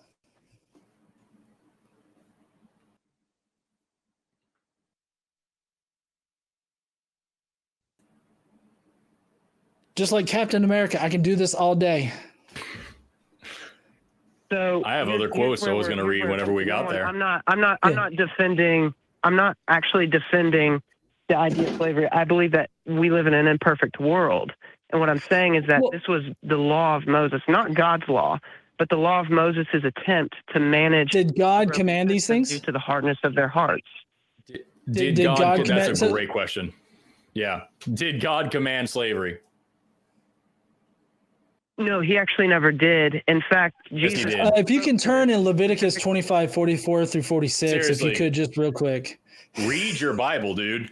I've got it open right here. That was going to be my next question after you were done, John. Yeah, Leviticus 25:44. It clearly says, "You shall from the heathen that are around you, you shall buy them as men and women." Moreover, I hate the language in this fucking thing. It's a King James version. Let me read it off of this thing. Your males and female slaves are to come from the nations around you, and from them you may buy slaves. You may also buy some of the temporary residents living among you, and members of their class born in your country. They will become your property. You can will them to your children as inherited property and make them slaves for life. That's Leviticus 25, and that is God speaking. God says, take slaves from the heathens among you and from the temporary residents of other countries living around you. They are your property to be passed down to your children. That's what God said. And two things to that. Again, broken world needs God's peace. It is an imperfect. Oh, for fuck's sake. So God isn't all powerful. Like seriously, right. if you read through the Old Testament, God perfectly describes how to encrust the Ark of the Covenant with gems and jewels. He tells them exactly like you could blueprint this shit out from the Old Testament, how to build a tabernacle, how to build a temple, exactly how to line the innards of the temple with gold and all this other stuff. He gives them painstaking. He says, don't eat shellfish. Right? Like he does all these things in the Old Testament. Yeah, several fucking times. In the Old Testament, he says these things, but he can't say don't own another person as property. Like he can't put that in one of the 4 Ten Commandments of the second version of the 10 Commandments, of 3 versions of 10 Commandments, that he spends the first 4 mentally masturbating, like in the first 4. He can't make one of those. Don't own another person as a slave. That's really weird. Don't do that. It's bad. Like he can't do that, as well as some other commandments that I could give. But you're telling me, you're seriously sitting here arguing to me that he can mandate all of these things to right down to the amount of gems that encrust the Ark of the Covenant, but yet he can't tell his people not to own another person as property? It's nutty, dude. Again, I wasn't done telling you what I was going to tell you. And first of all, y'all are atheists. There's no foundation for your worldview. You acting like oh my god! Let's not pivot. No, it's great. Pivot. Stay on topic. Don't try to jump to something else you're comfortable with. You're the one calling in, defending a God that said it's not only good, but how to own people. You're defending a God that told people how to keep slaves, where to get them, how to beat them. and you're going to pivot to some other dumb shit. No, we're going to talk about this. Why is it acceptable for you to worship a God that says slavery is good and tells how to do it? The whole time. You're misrepresenting exactly what I believe. You're putting words into my mouth. You're acting like I hold positions that I don't. Then let you explain it. Then explain it. Why are you defending slavery? I'm not defending slavery. I never said that. What are you defending? I'm explaining what it was. Okay. Look, what's the what you point? said. Right. What you said was that God gave a law to a group of people whose hearts were hardened, meaning that he couldn't change their hearts, which means that he's not all powerful. But yet their hearts weren't hardened so much that they couldn't be told exactly how many crystals to put on the Ark of the Covenant. But yet their hearts were hardened just enough to be like, hey, don't own slaves. Like, that's something that God couldn't do. That's an issue. Yeah, that's the part that we're confused on. We're confused as to your theology on why God is limited in this aspect. Why is God limited to, telling people how many crystals to put on the ark, but yet he can't tell them not to own another person as slave, as property? Sorry. He actually. Hold on a second. Are you going to let me finish my point? Because you keep cutting me off when I'm in mid-sentence. Are you going to make a point, or are you just going to pivot to some other bullshit argument? Yeah. Here's where I'll start then. In terms of owning people as slaves, they were actually told to treat them as if they were a hired hand.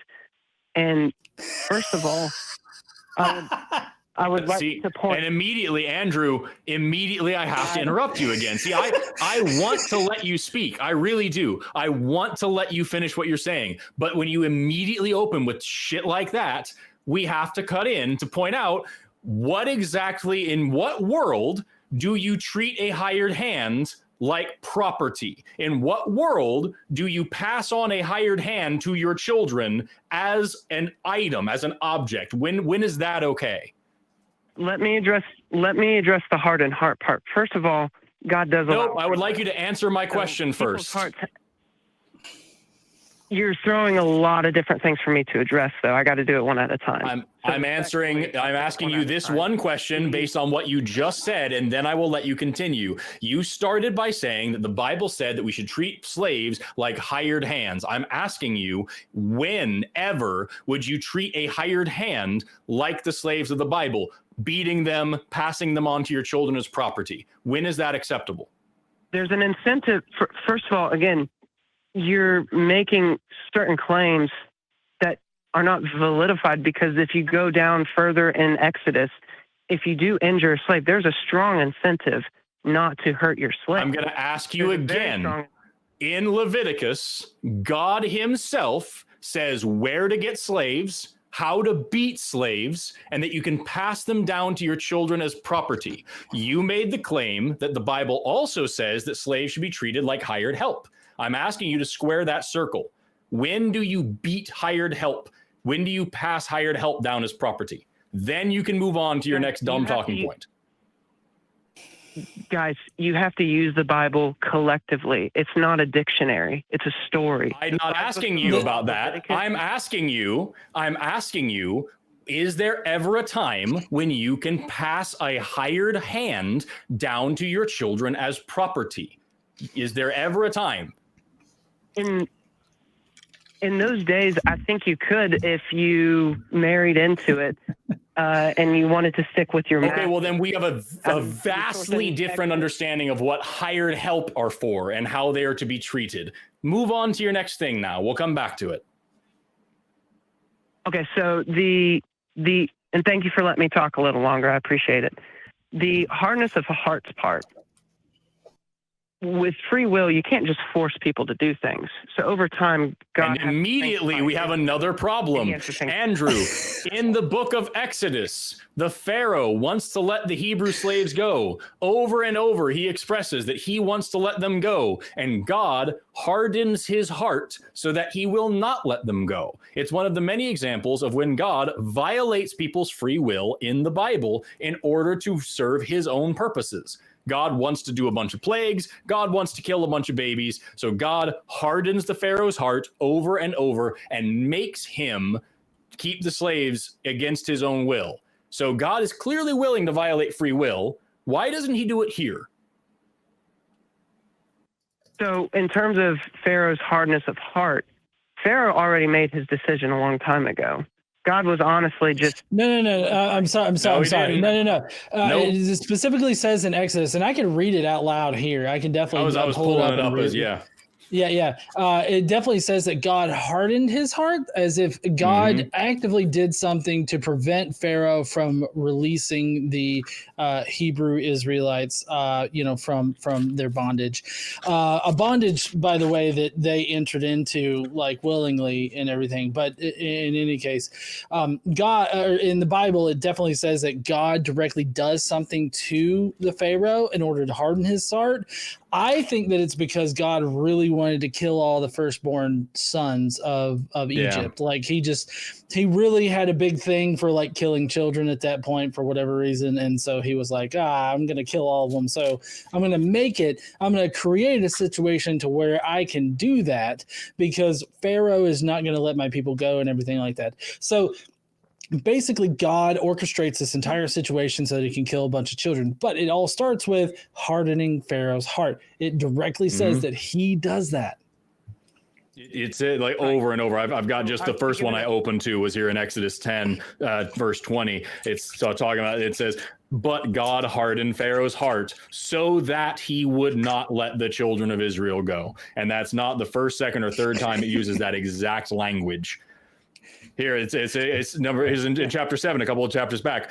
God says, I will harden Pharaoh's heart and multiply my signs and my wonders against the land of Egypt. He literally says he's going to do it, and then he does it. Evidence is a fucking bitch, isn't it?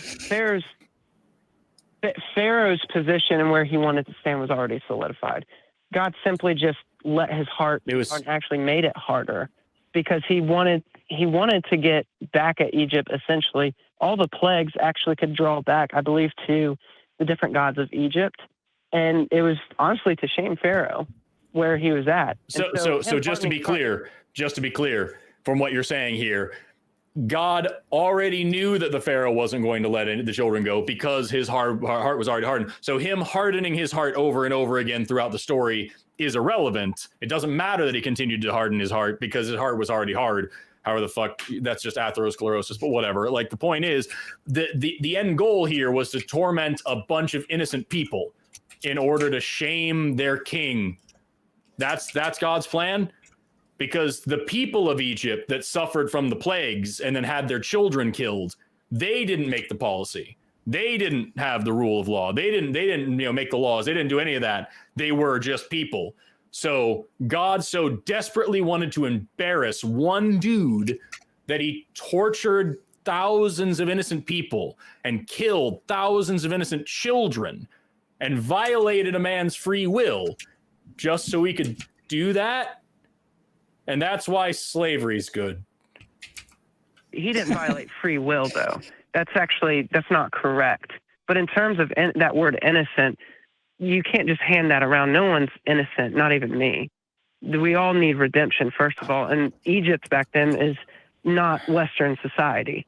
So you're attaching assumptions to this that don't apply to the time period. Does that make sense? What? No, it doesn't. We're talking about killing the firstborn children of every family. What did those babies do to deserve to die because their pharaoh did some stuff? They killed the firstborns of the Israelites.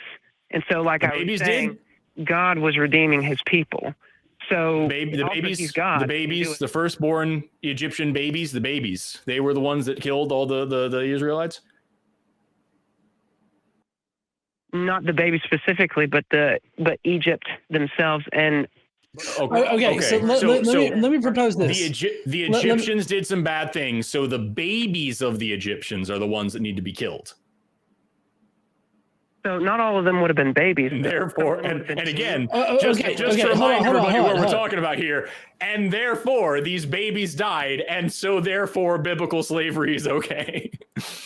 So let me get this straight. You would have no problem with if the United States or any other country had a problem with another country and they went in and they actively killed all of the firstborn children, non-combatants, by the way, which is a war crime, right? Mhm. All the firstborn children, they killed all the firstborn children just because of what some assholes in the government did. Would you say that that is justified? Or is this another special pleading argument? Well, I wouldn't say that in that particular example, but after all, It's we not are special talking about pleading. God who can do whatever he wants, who decides how the universe runs. And there okay. it is. Special And there pleading. it is. Certainly can. It took us a long time to get there, Andrew, but we finally got to you being honest. God can do whatever he wants. He runs the universe. So it doesn't matter. This 27 minutes into this conversation, we finally get there. It doesn't matter about slavery. It doesn't matter what we say. It doesn't matter what we point to in the Bible, because in your arguments, trying to defend the Bible by saying, well, you can't just read one passage. You have to read the whole thing. You have to read this passage. It doesn't fucking matter. Like, at least now you're finally honest. You are okay with the Bible slavery stuff because God said it and God can do whatever he wants. Period. It doesn't matter what the Bible actually says. Doesn't matter what slavery actually is. Doesn't matter who's suffering when. Doesn't matter how many babies are dying.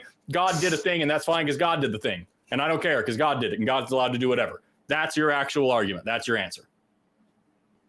No, hold on a second. You've been dishonest, and you've been framing my arguments on what I believe. I'm not a fan of slavery, and neither would God ultimately. He's trying to recover the world. If God's not a fan of slavery, ultimately, why would he ever utter anything? Okay, so you're not a fan of slavery.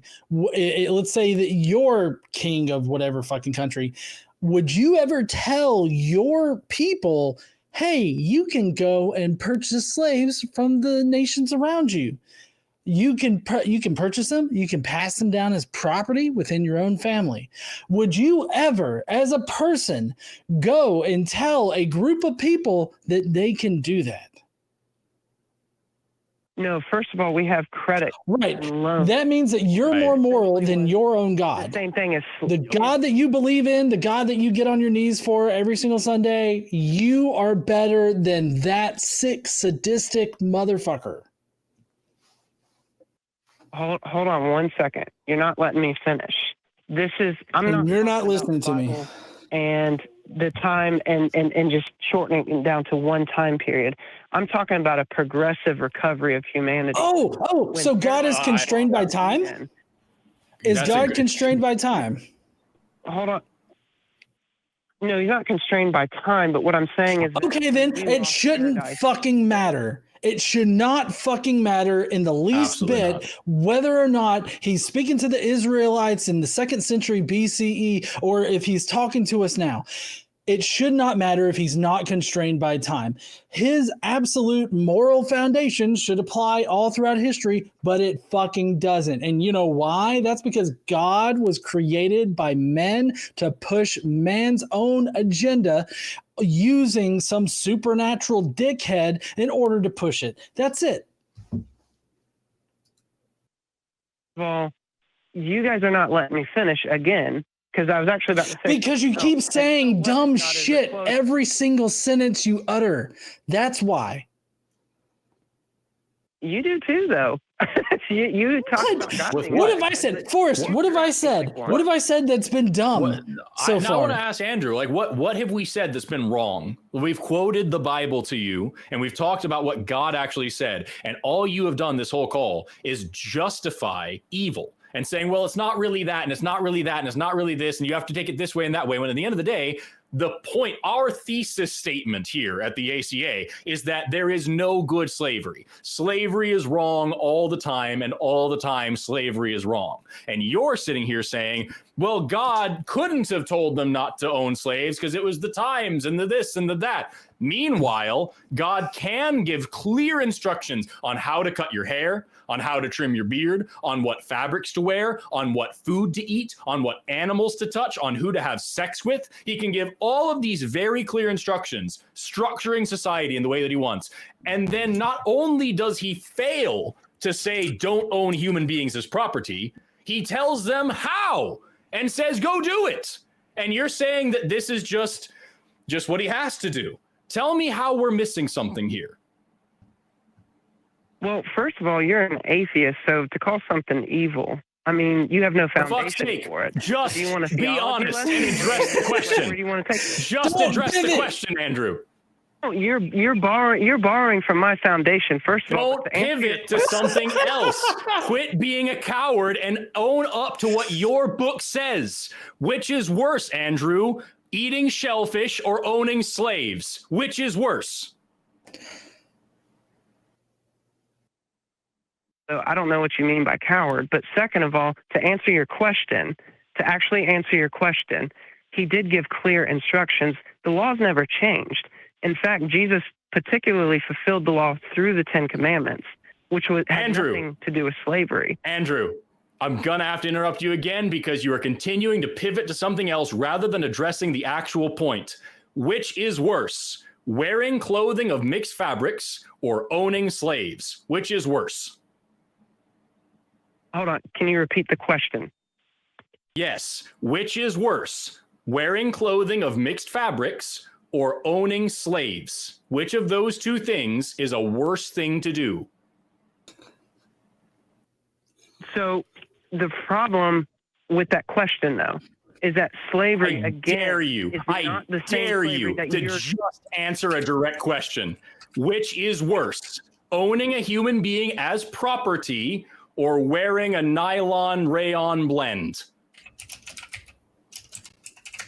Again, there's a fundamental problem with your question, though. I'm going to ask you a different question then. Which is worse, cutting the sides of your beard or owning slaves? Which is worse, Andrew? Again, you're framing the question wrong. Slavery in the Bible. Oh my God.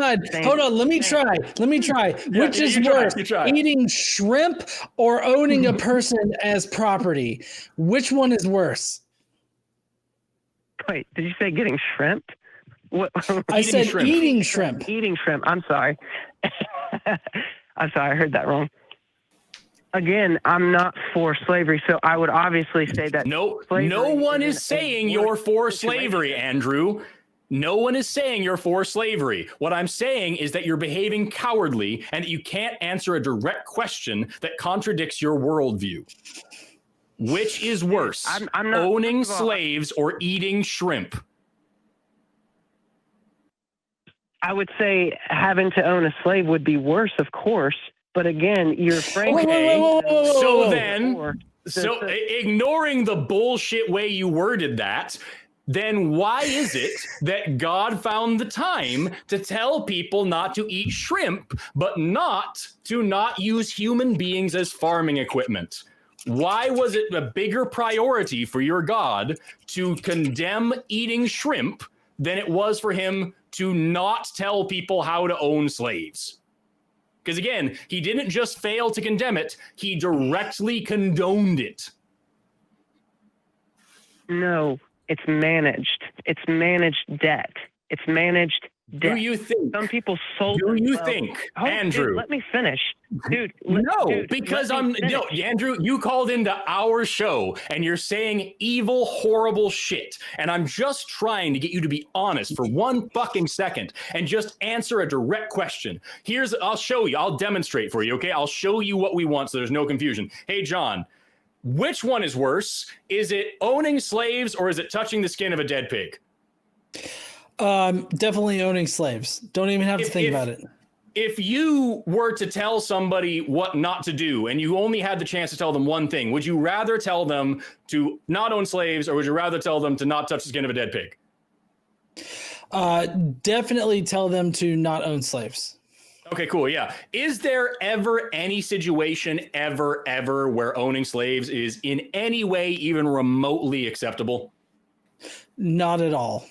Okay. If there was slavery in your society, John, and you were in charge of it, would you rather manage it or abolish it?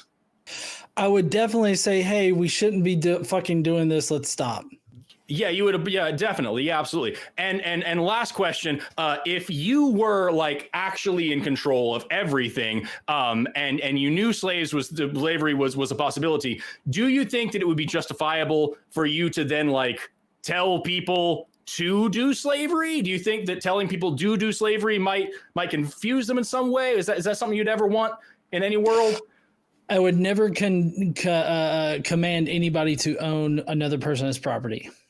Definitely. See how easy that is, Andrew? Slavery is worse than eating shellfish, and slavery is worse than touching the skin of a dead pig, and slavery is worse than cutting the size of your beard. Slavery is bad. And your God didn't just not say that slavery is bad.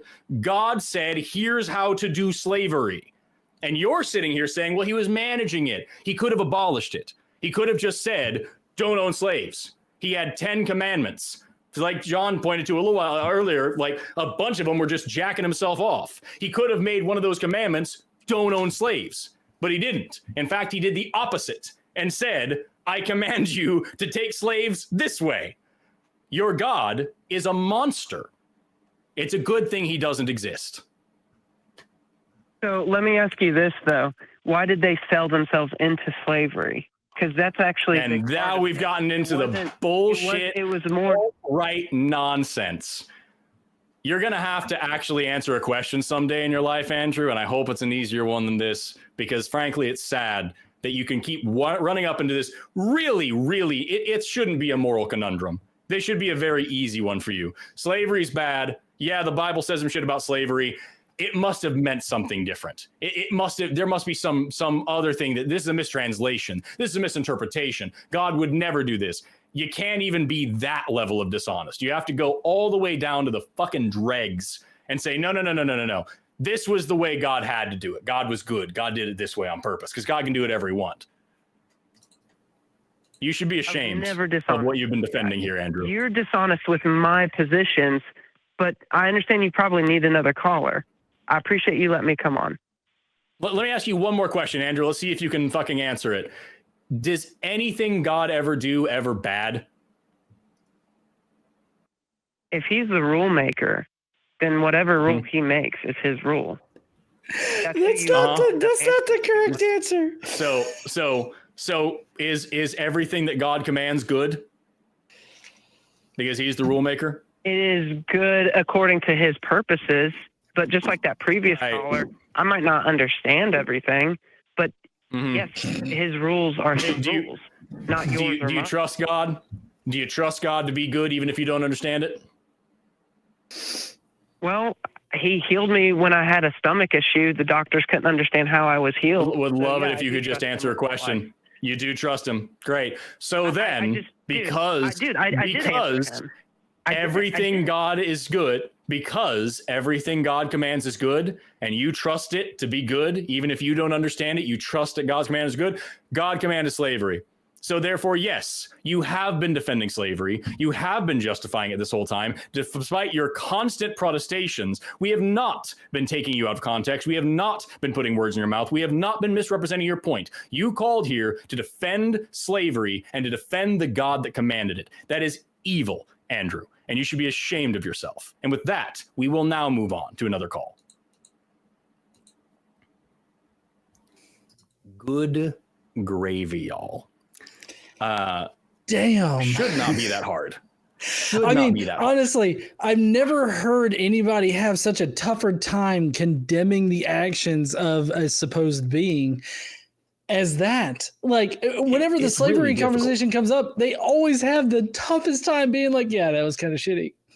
Yeah, seriously. Or at least, like, I even tried to give him outs. Like, at least have the fucking moral compass to say the Bible's wrong here. Something bad happened. It was mistranslated. This was taken out of context. It isn't that way. Something. Or it doesn't mean slave. It means servant. It means something else. It's something to get away from the fact that this is just fucking slavery. And no, this is definitely slavery. It's a different kind, but it's still slavery. But hey, God said it, and it's great. And I have no way of telling whether that's worse or better than eating fucking shrimp. I don't know. The question's ill-formed. It's, dude, like, how fucking scared do you have to be? It's frustrating.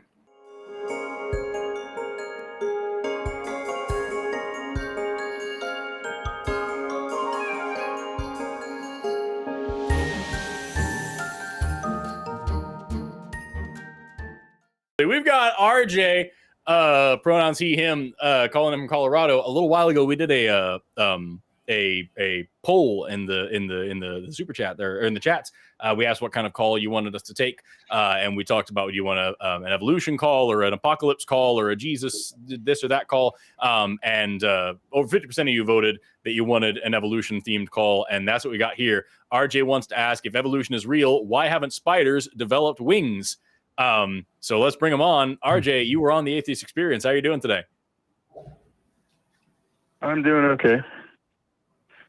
So I gotta ask, the question you asked here, is this is that the funny way to say it, or is that your actual question?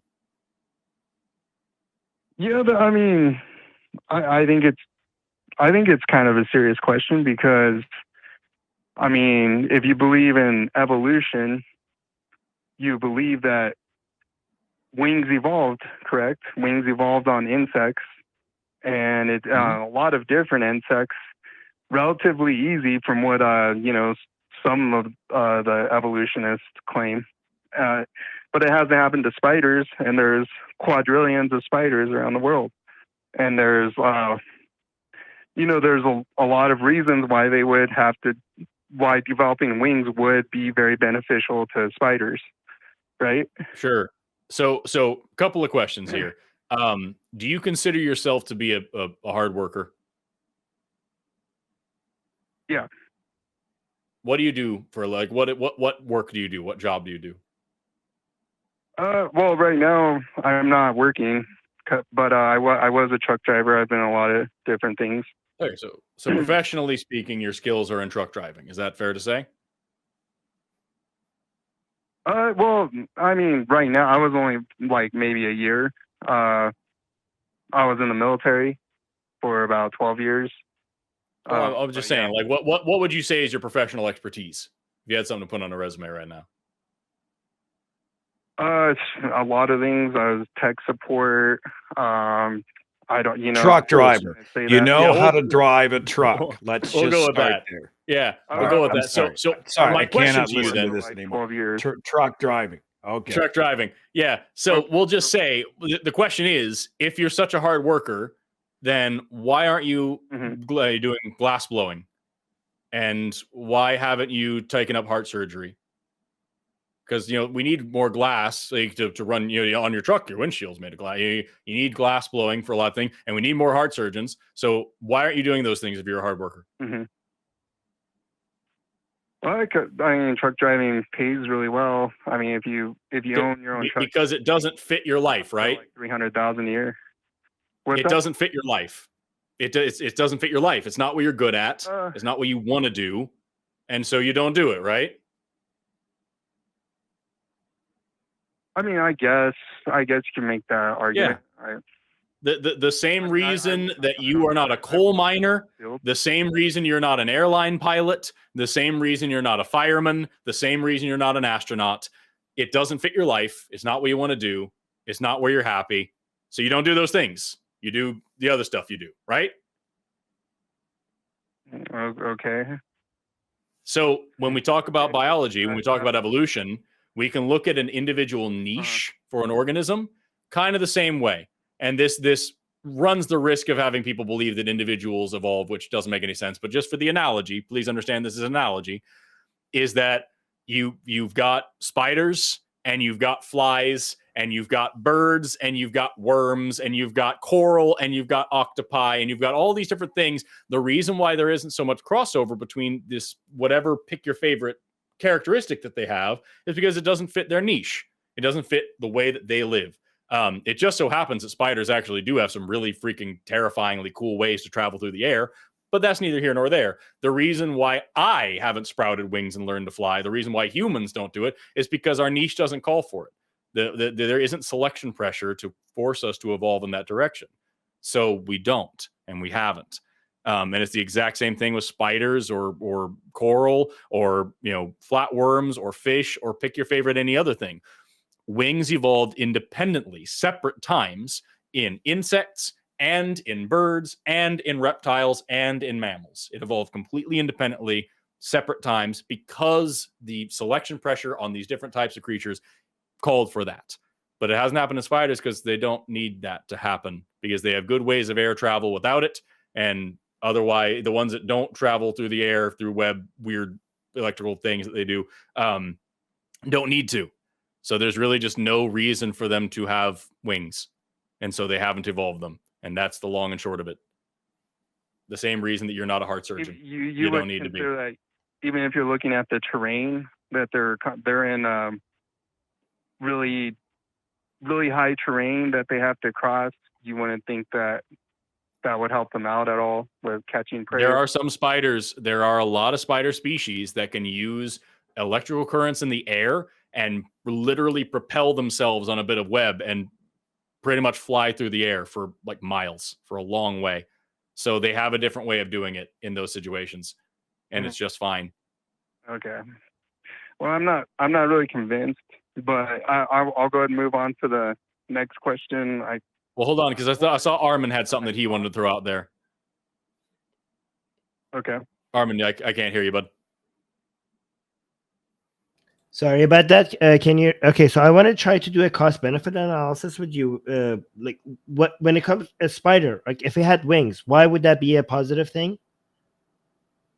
This is an obvious answer. Just tell me quickly. Sorry, why would that be a positive thing? Yeah, just tell me. Like, that's positive because to catch prey and to evade predators, run away. Yes, exactly. So those would be the benefits. Can you think of any costs? Costs where let's say you have wings. Spiders have wings. What would be the cost? Are you saying the size? Like the weight of it would be, so they'd have to it will have extra weight, and you will have extra weight. Okay, the physical structure might not be optimal. It might be in the way, right? It also will require more energy and resource to maintain it, right? You would have to eat more, right? Because you have to pay a cost for it as well, right? Everything that is added to your body, you have to maintain a bigger diet, more calories, more protein, more whatever, to maintain it as well. So it's not, having wings is not just purely benefits. There's a cost and benefit, and given the limited resources, right? It's not a question about what would be a good thing. Given the limited resources every animal has when it comes to the ability to capture resources, nutrition, protein, calories, the question is what it would be the best thing to have, not what would be a good thing to have. Does that make sense? Yeah, I understand that, but okay. There's a lot of insects that can fly that are large, like moths and wasps and bees and stuff like that. But I see where you're going with that. Yeah.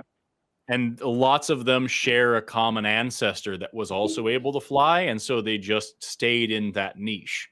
They kept that. It costs what Armin's explaining here is something they call the expensive tissue hypothesis. Basically, it takes energy to grow a new kind of tissue. It takes time to develop this new kind of tissue. It takes a lot of generations, a lot of mutations, a lot of energy to change the body in such a way. So it doesn't make any sense to just say, what you're describing here gives some sort of intentionality to evolution, and it doesn't have that. There isn't a time when a spider is going to be like, oh man, that's way over there. I wish I could fly there. Guess I better evolve, right? You know what I mean? That doesn't really work that way. There has to be steady selection pressure for a certain thing to happen. And like I said, wings have evolved several times, as eyes have evolved several times, as the ability to breathe air has evolved several times. There's lots of times where we can see something evolving independently over and over. But in every one of those cases, because the same kind of selection pressure is being applied to these different species, and they're finding their way into a new niche that works for them. So for spiders to evolve wings and flip off into the sky, they would have to be sacrificing the niche that they're already really well suited for. You talk about catching prey. Lots of spiders are ambush predators. They're going to hang out with the web and they're going to wait for something to fly into it. trapdoor spiders. They bury themselves underground.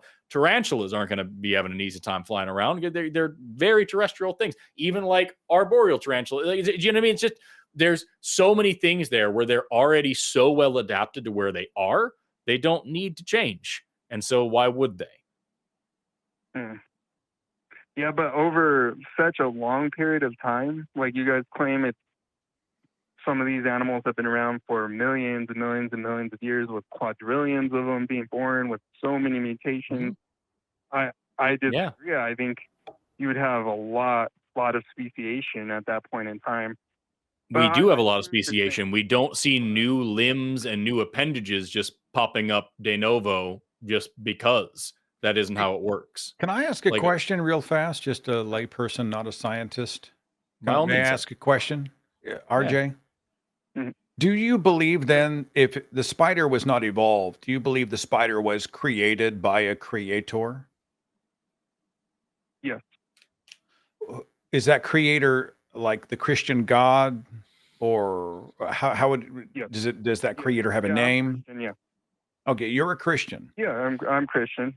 Okay, all right. So, do you feel like it's reasonable that a benevolent God would create a creature that would sustain itself by shoving its fangs into another living animal or insect, liquefying its insides, and then sucking out the insides to sustain itself as the prey animal or insect dies horribly? Does that sound like good design to you? Well, insects don't have nerve endings, and they don't. Yes, they do. Their brains. Beg to differ. The way we can process it. No. Okay. Insects don't All have right. Hang on. You can ask for. So let's say one of these predator spiders, like the African, they call it a bird-eating tarantula, but whatever. Let's say it's not an insect. There are animals, not insects, with nerve endings, and the designer's plan is to have the spider plunge its fangs into the flesh of a prey animal, liquefy its insides, and suck the insides out, killing the prey animal. Does that sound like benevolent, wise design to you? The curse of Adam. The curse of Adam. So the death came through Adam. The act of rebellious fruit munching by two garden nudists are the reason that spiders have to plunge fangs into other creatures to survive. Is that what you're saying? Correct. Death entered the world through Adam. There was no death prior to Adam, is what the Bible claims.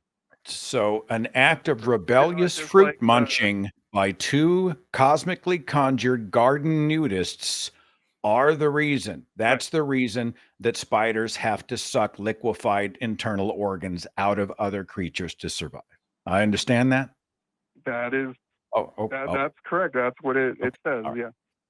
No, I have no further questions. I have no idea what else to do with it. Okay. It just sucks. Basically, so first of all, I'm gonna put a thing in here this is from the Entomological Society of Canada, a little thing about, do insects feel pain? There's also, I could dig for it, but like, I'll put that in the chat. There's also a lot of cool studies that came out a couple of years ago that shows like memory and things in insects. Like they have a rudimentary nervous system sometimes, but like to say that they just don't feel anything doesn't make a whole lot of sense. But the whole thing, I think that, what Seth and I both are driving at, number one, what you're talking about isn't how evolution works. And the alternative is, it's messed up and stupid because of this ridiculous, corrupt moral system that doesn't make any sense. So like, no matter which way we slice what you're saying here, it just doesn't track with either morality or reality. And I don't see where the disconnect between us is. Yeah. I was putting that as a argument against evolution. I'm not sure where you're going with it, but that's the reason I came up with the argument. But gentlemen, you made your so claim. RJ, what you're saying then is, I guess I was going to move on to this other everything that works optimally in nature that does not cause pain or distress, right? That is not a destructive force. That will then be God's pure design. But everything that works suboptimally or does cause pain and distress or waste or whatever, that then is going to be the product of the fall of Adam and Eve in the garden and the infecting of humankind with sin throughout the generations. Am I to understand that correctly? So the good things God, bad things fall of man. Is that right? Yeah. I mean, that's what it says in the Bible. So is there any way to falsify that in your mind? If anyone points to something that has gone awry in this design, God's master plan, all you have to do is say, well, that's not God's optimized master plan. And you are ostensibly off the hook. You see the problem we have with that, right? Well, I mean, if you don't believe in God, I mean, I would see the problem. But I mean, if your great grandfather got a parking ticket, do you feel like that would be a great reason for spiders to stick their fangs into the flesh of prey creatures, liquefy their organs, and suck them out? If my grandfather got a ticket? Somebody down the family tree in your ancestral line did something that was kind of a, forgive the play on words, a garden variety transgression. Not rape, not murder, not torture. They did something like eat a fruit, jaywalk, whatever. Do you feel like it would make sense then to say, well, now other animals that are not the human animal must now go and horribly prey on each other with pain and screaming and blood and death? Do you feel like that would make sense to you? Yeah, I mean, I'm not God, so I would say that, that's up to God. But would you design it that way? I'm curious. Does that make sense to you? Yes, it does. If everything is perfect, everything around you is perfect, and there's one rule that you just got one rule. That's all you have is one rule to follow, and you break that one rule, despite knowing that death is going to enter into the world, which is what they did. Then yes, that makes sense. Can't let this go. I mean, I'm sorry, guys. I'm sorry. I know we're on the clock. But there's please. Go ahead. So what you have is a father figure who creates imperfect children. He puts temptation directly in their path, the tree of the knowledge of good and evil, directly in their path, which is the equivalent in this scenario of tossing a live hand grenade into a nursery. He then gives his arch nemesis direct access to those imperfect and vulnerable children, and he does and says nothing as they are tempted. They do something as innocuous as eating a piece of fruit, and because of that, there are billions in hell, and spiders sink their fangs into the flesh of prey animals, liquefying the organs and sucking them out. Is that what I'm supposed to buy? The snake, they're not sure if that's actually thing. There's disputes on that. I don't care. I don't care if it's Truman Capote. I don't give a shit who it is. It was a tempter, an like agent of Lucifer. Just imagine you're given everything. You have everything on the planet that you need, and there's just one rule, and you're like, no, I'm going to break that one rule, even though I got everything I want. You're an imperfect creature. Let's say you're tempted and make a mistake. You are tempted and you made a mistake. And you aren't just punished in the extreme, but billions of people who had no choice, but who had no say in their own being born are also punished. And all of the animal and insect kingdom, all life is also punished as well. You don't see why I might have a problem as seeing that as reasonable, especially from a perfect God who could do better. He could do whatever he wanted. Isn't that fair? Just because you don't think it's reasonable doesn't mean it doesn't exist. Just Can 'cause I it's also ask a something question? that you don't I'm personally done. agree No, with. no, no. I'm sorry, and I've monopolized it long enough. Thank you for No, your indulgence. No, You've been very kind. Thank I you. loved every second of it, and I hope you keep going. I just had a separate question that I thought was functional and could add to this. RJ, does God know everything? Yes. Has that always been the case? Has God always known everything that has happened, will happen, all things forever? God is all knowing completely? Yes. So then he knew that we were going to rebel in the garden. He knew that we were going to eat the fruit and that he was going to have to punish us and all these things were going to happen. So you have a child. Do you have any children? No, I do not. No. Okay. Have you ever worked with children? No. Have you ever been a He's child somebody's before? child. Yeah. Yeah. I guess, Yeah. So like when you're a baby, when you're a little kid and you have no idea how big the world really is and what consequences are. If a little infant crawls across a keyboard and hits the button that launches a nuclear missile, do we need to punish that baby for the devastation that it's wrought? Or did it just be a baby? Was it just being a baby and it did something accidentally because it had no idea what it was? What do you think is the moral solution here? If a baby does something wrong and has no idea. You're right. I mean, I want to punish the baby. And now especially, yeah, you wouldn't, because that would be a stupid, monstrous thing to do, right? So here's God, and God puts humans in this garden. Humans have no understanding of anything in the entire world. They literally don't know what evil is because they haven't eaten from the tree of the knowledge of good and evil yet. They don't know what wrong is.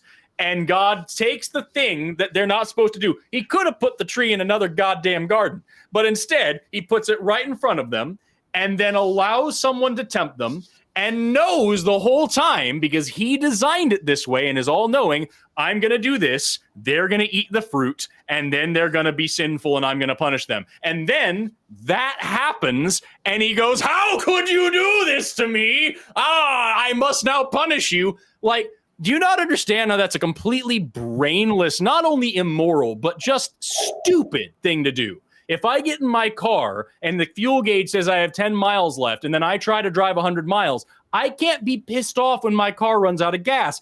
I knew that was going to happen. And here we have God who takes people, makes them not knowing what evil is, knows that they are going to do something evil, gives them the ability to do the evil thing, makes sure they have the temptation to do the evil thing, and then when they do the evil thing that he knew they were going to do, not only punishes them, but punishes every living thing from then on throughout all history.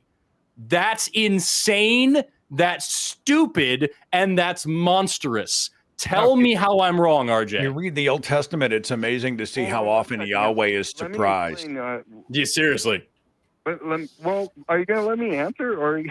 No. Okay, Go ahead. No, we're kind of just laughing at it now, but by all means, answer. Okay, so just because a being is all-knowing, that doesn't mean that people don't have a choice. So yeah, God. Oh my God.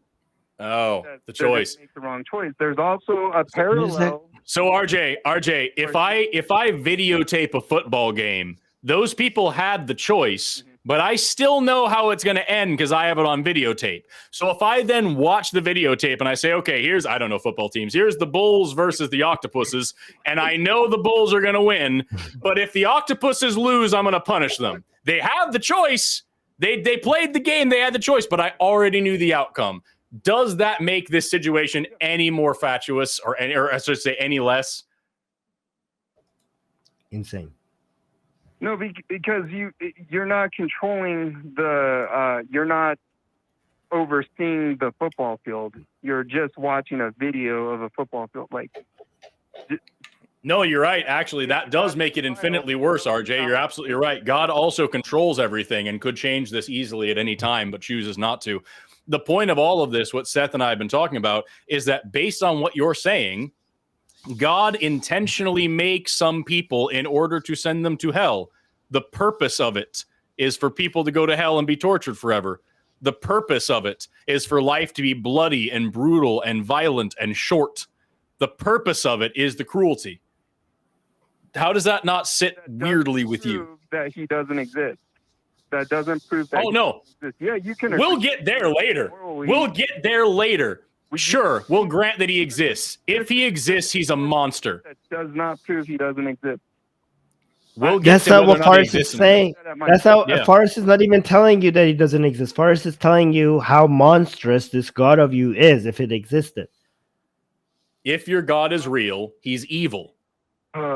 You're confusing the term of all-knowing, because all-knowing could mean the person still has a choice. He could go the other way and say, "Hey, no, I'm not going to eat the." That's not what you said.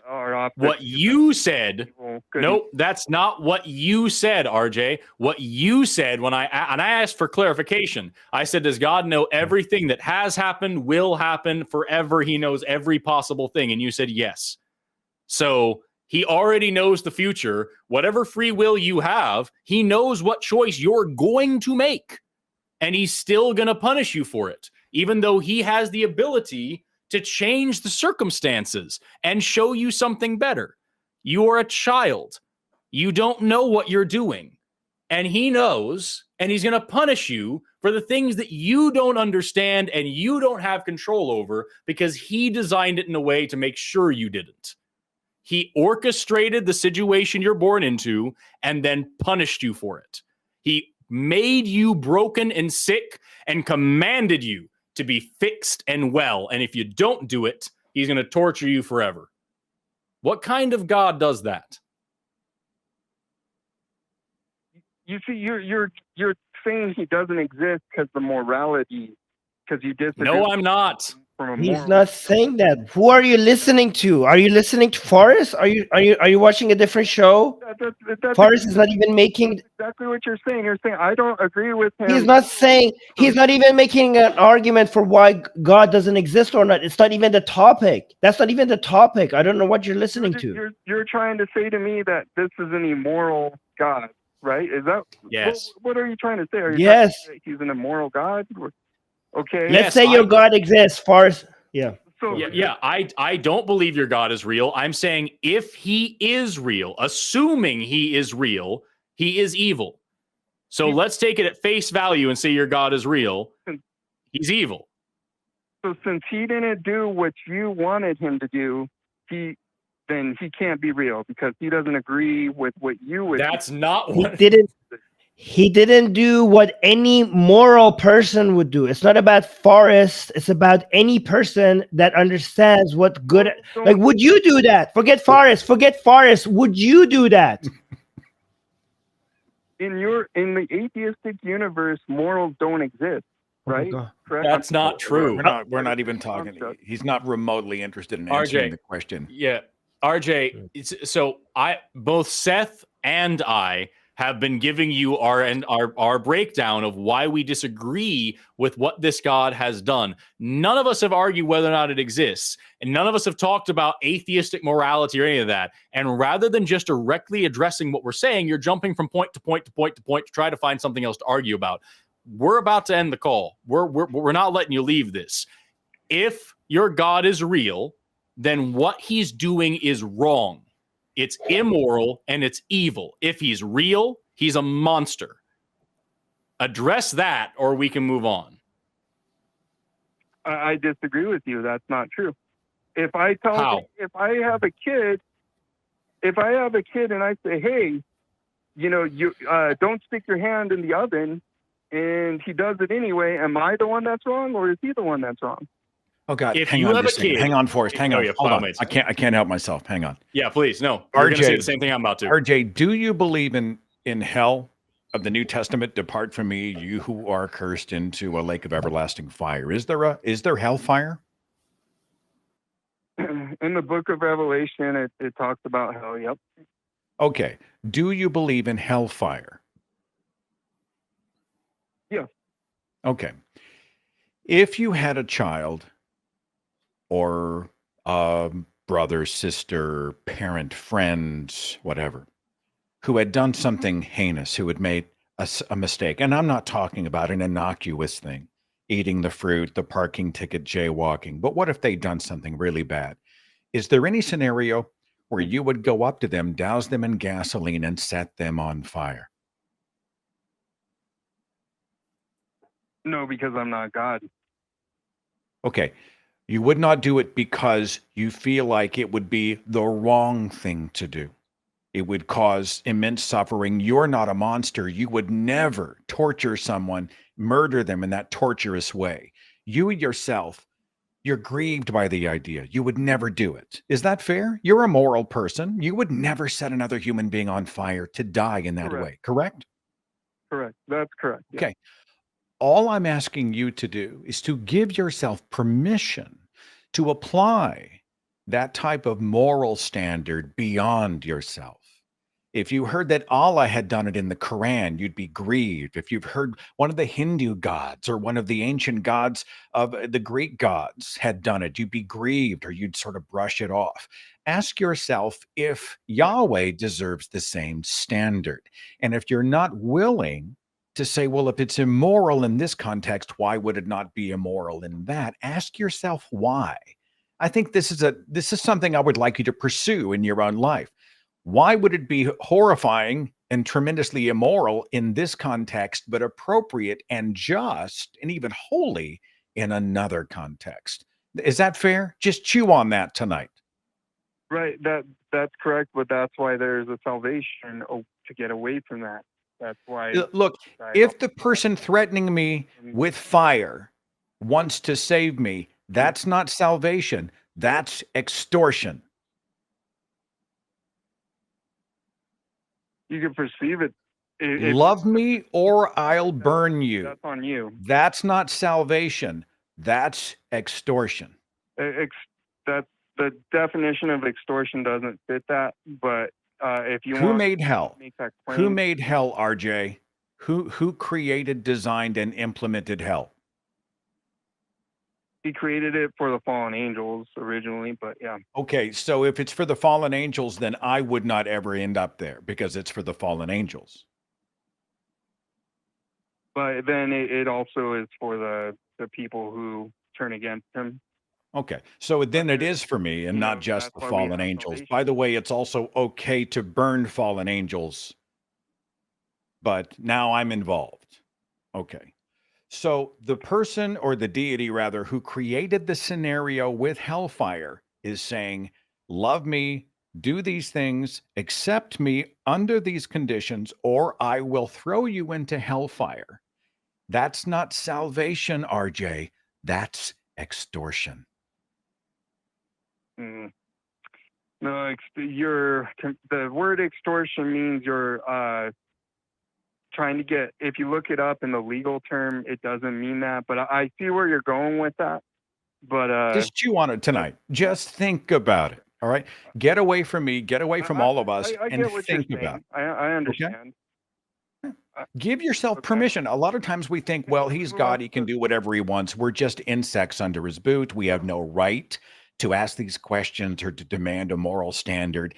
You know, we are mortal, he is immortal. We who can know the mind of God, and we are told that we're not qualified to ask moral questions or have moral expectations of a divine deity, whatever. But I want to just have you chew on that and ask, why shouldn't I give myself permission to hold any and all to some kind of a moral standard? And I think that's fair. Okay. Okay, I got you. Okay. All right. I appreciate was going to talk about my second portion of it, but it looks like we used up a lot of time. We've had you for a half hour, buddy. I think we better call it. Yeah. Okay, fine. I'll call in a later time, I guess. All right, thanks. Sorry, RJ. I don't mean to I'm supposed to be the squirt gun. You guys are the machine guns, but this is something that just gets under my skin. It's whenever I hear people say, well, it's really our own fault.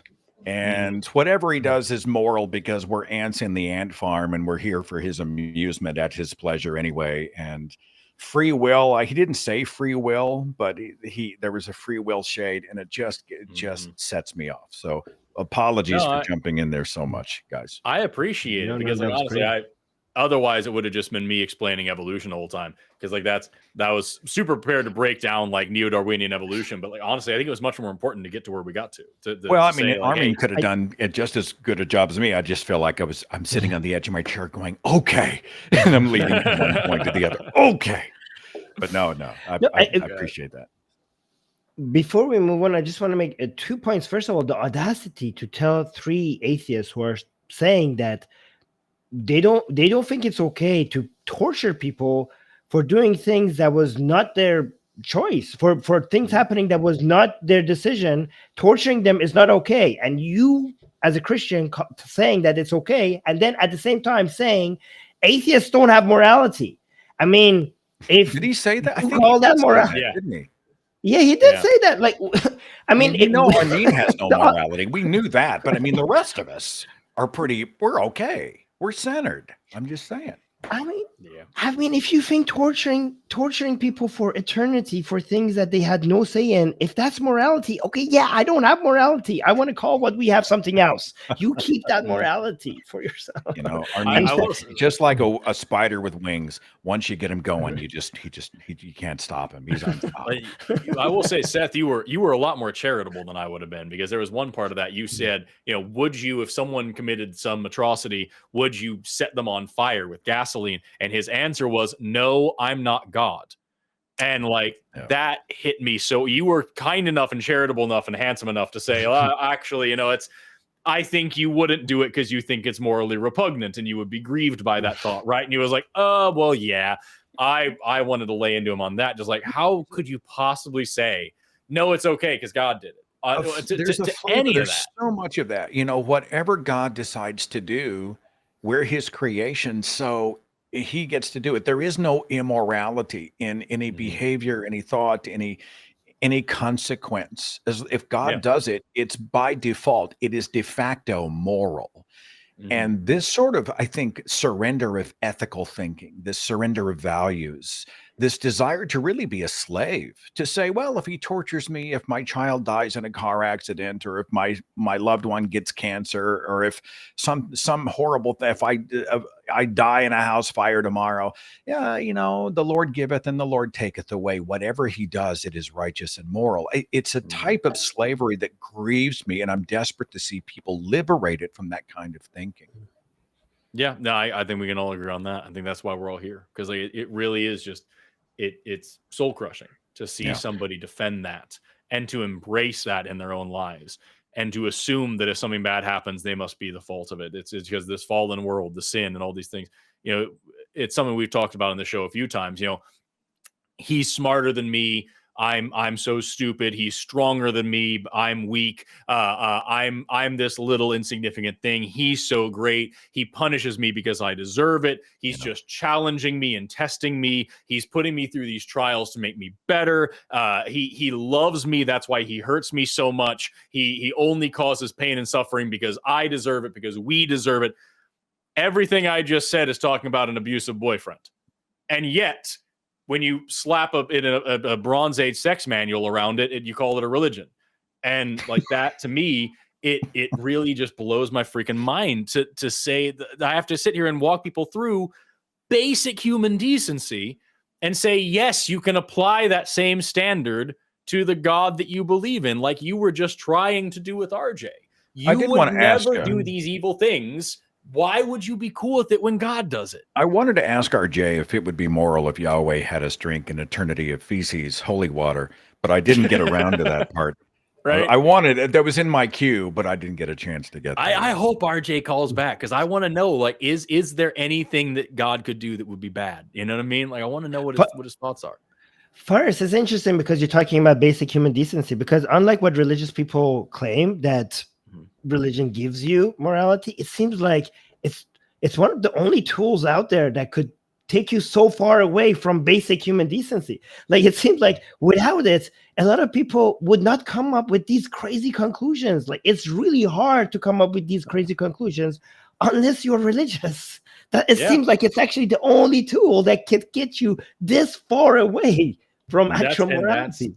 That's why we're here, y'all, because if somebody can make you believe absurdities, they can make you commit atrocities. And so, like, we're here to to talk about. We get so many comments like, why do you care so much what people believe? And there's a clip that I think was on TikTok of last time you and I were on the show together, Armin, and somebody called in and said, why do you care what people believe? And I was starting to talk and you just scream in the microphone, because your religion's affecting our lives.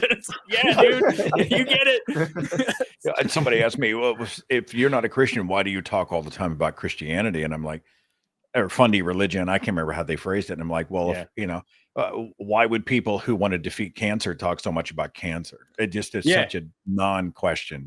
When the religious stop talking so much about me, maybe we'll find something to shut up about. But like as it is right now, it's atheists, homosexuals, everybody who doesn't fall in line, that's all that they can think about, and that's all that they want to legislate.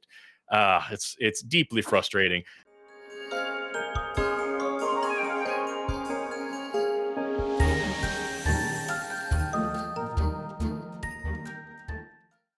What will it take for you to start opening your eyes, to start questioning the bullshit everyone around you buys?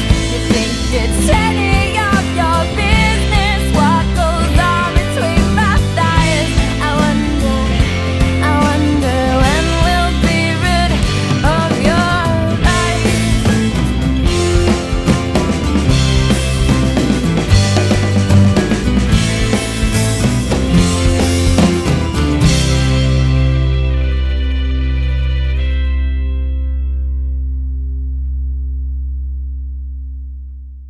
Watch Talk Heathen live Sundays at 1 p.m. Central. Visit tiny.cc/YTTH and call into the show at 512-991-9242 or connect to the show online at tiny.cc/callth.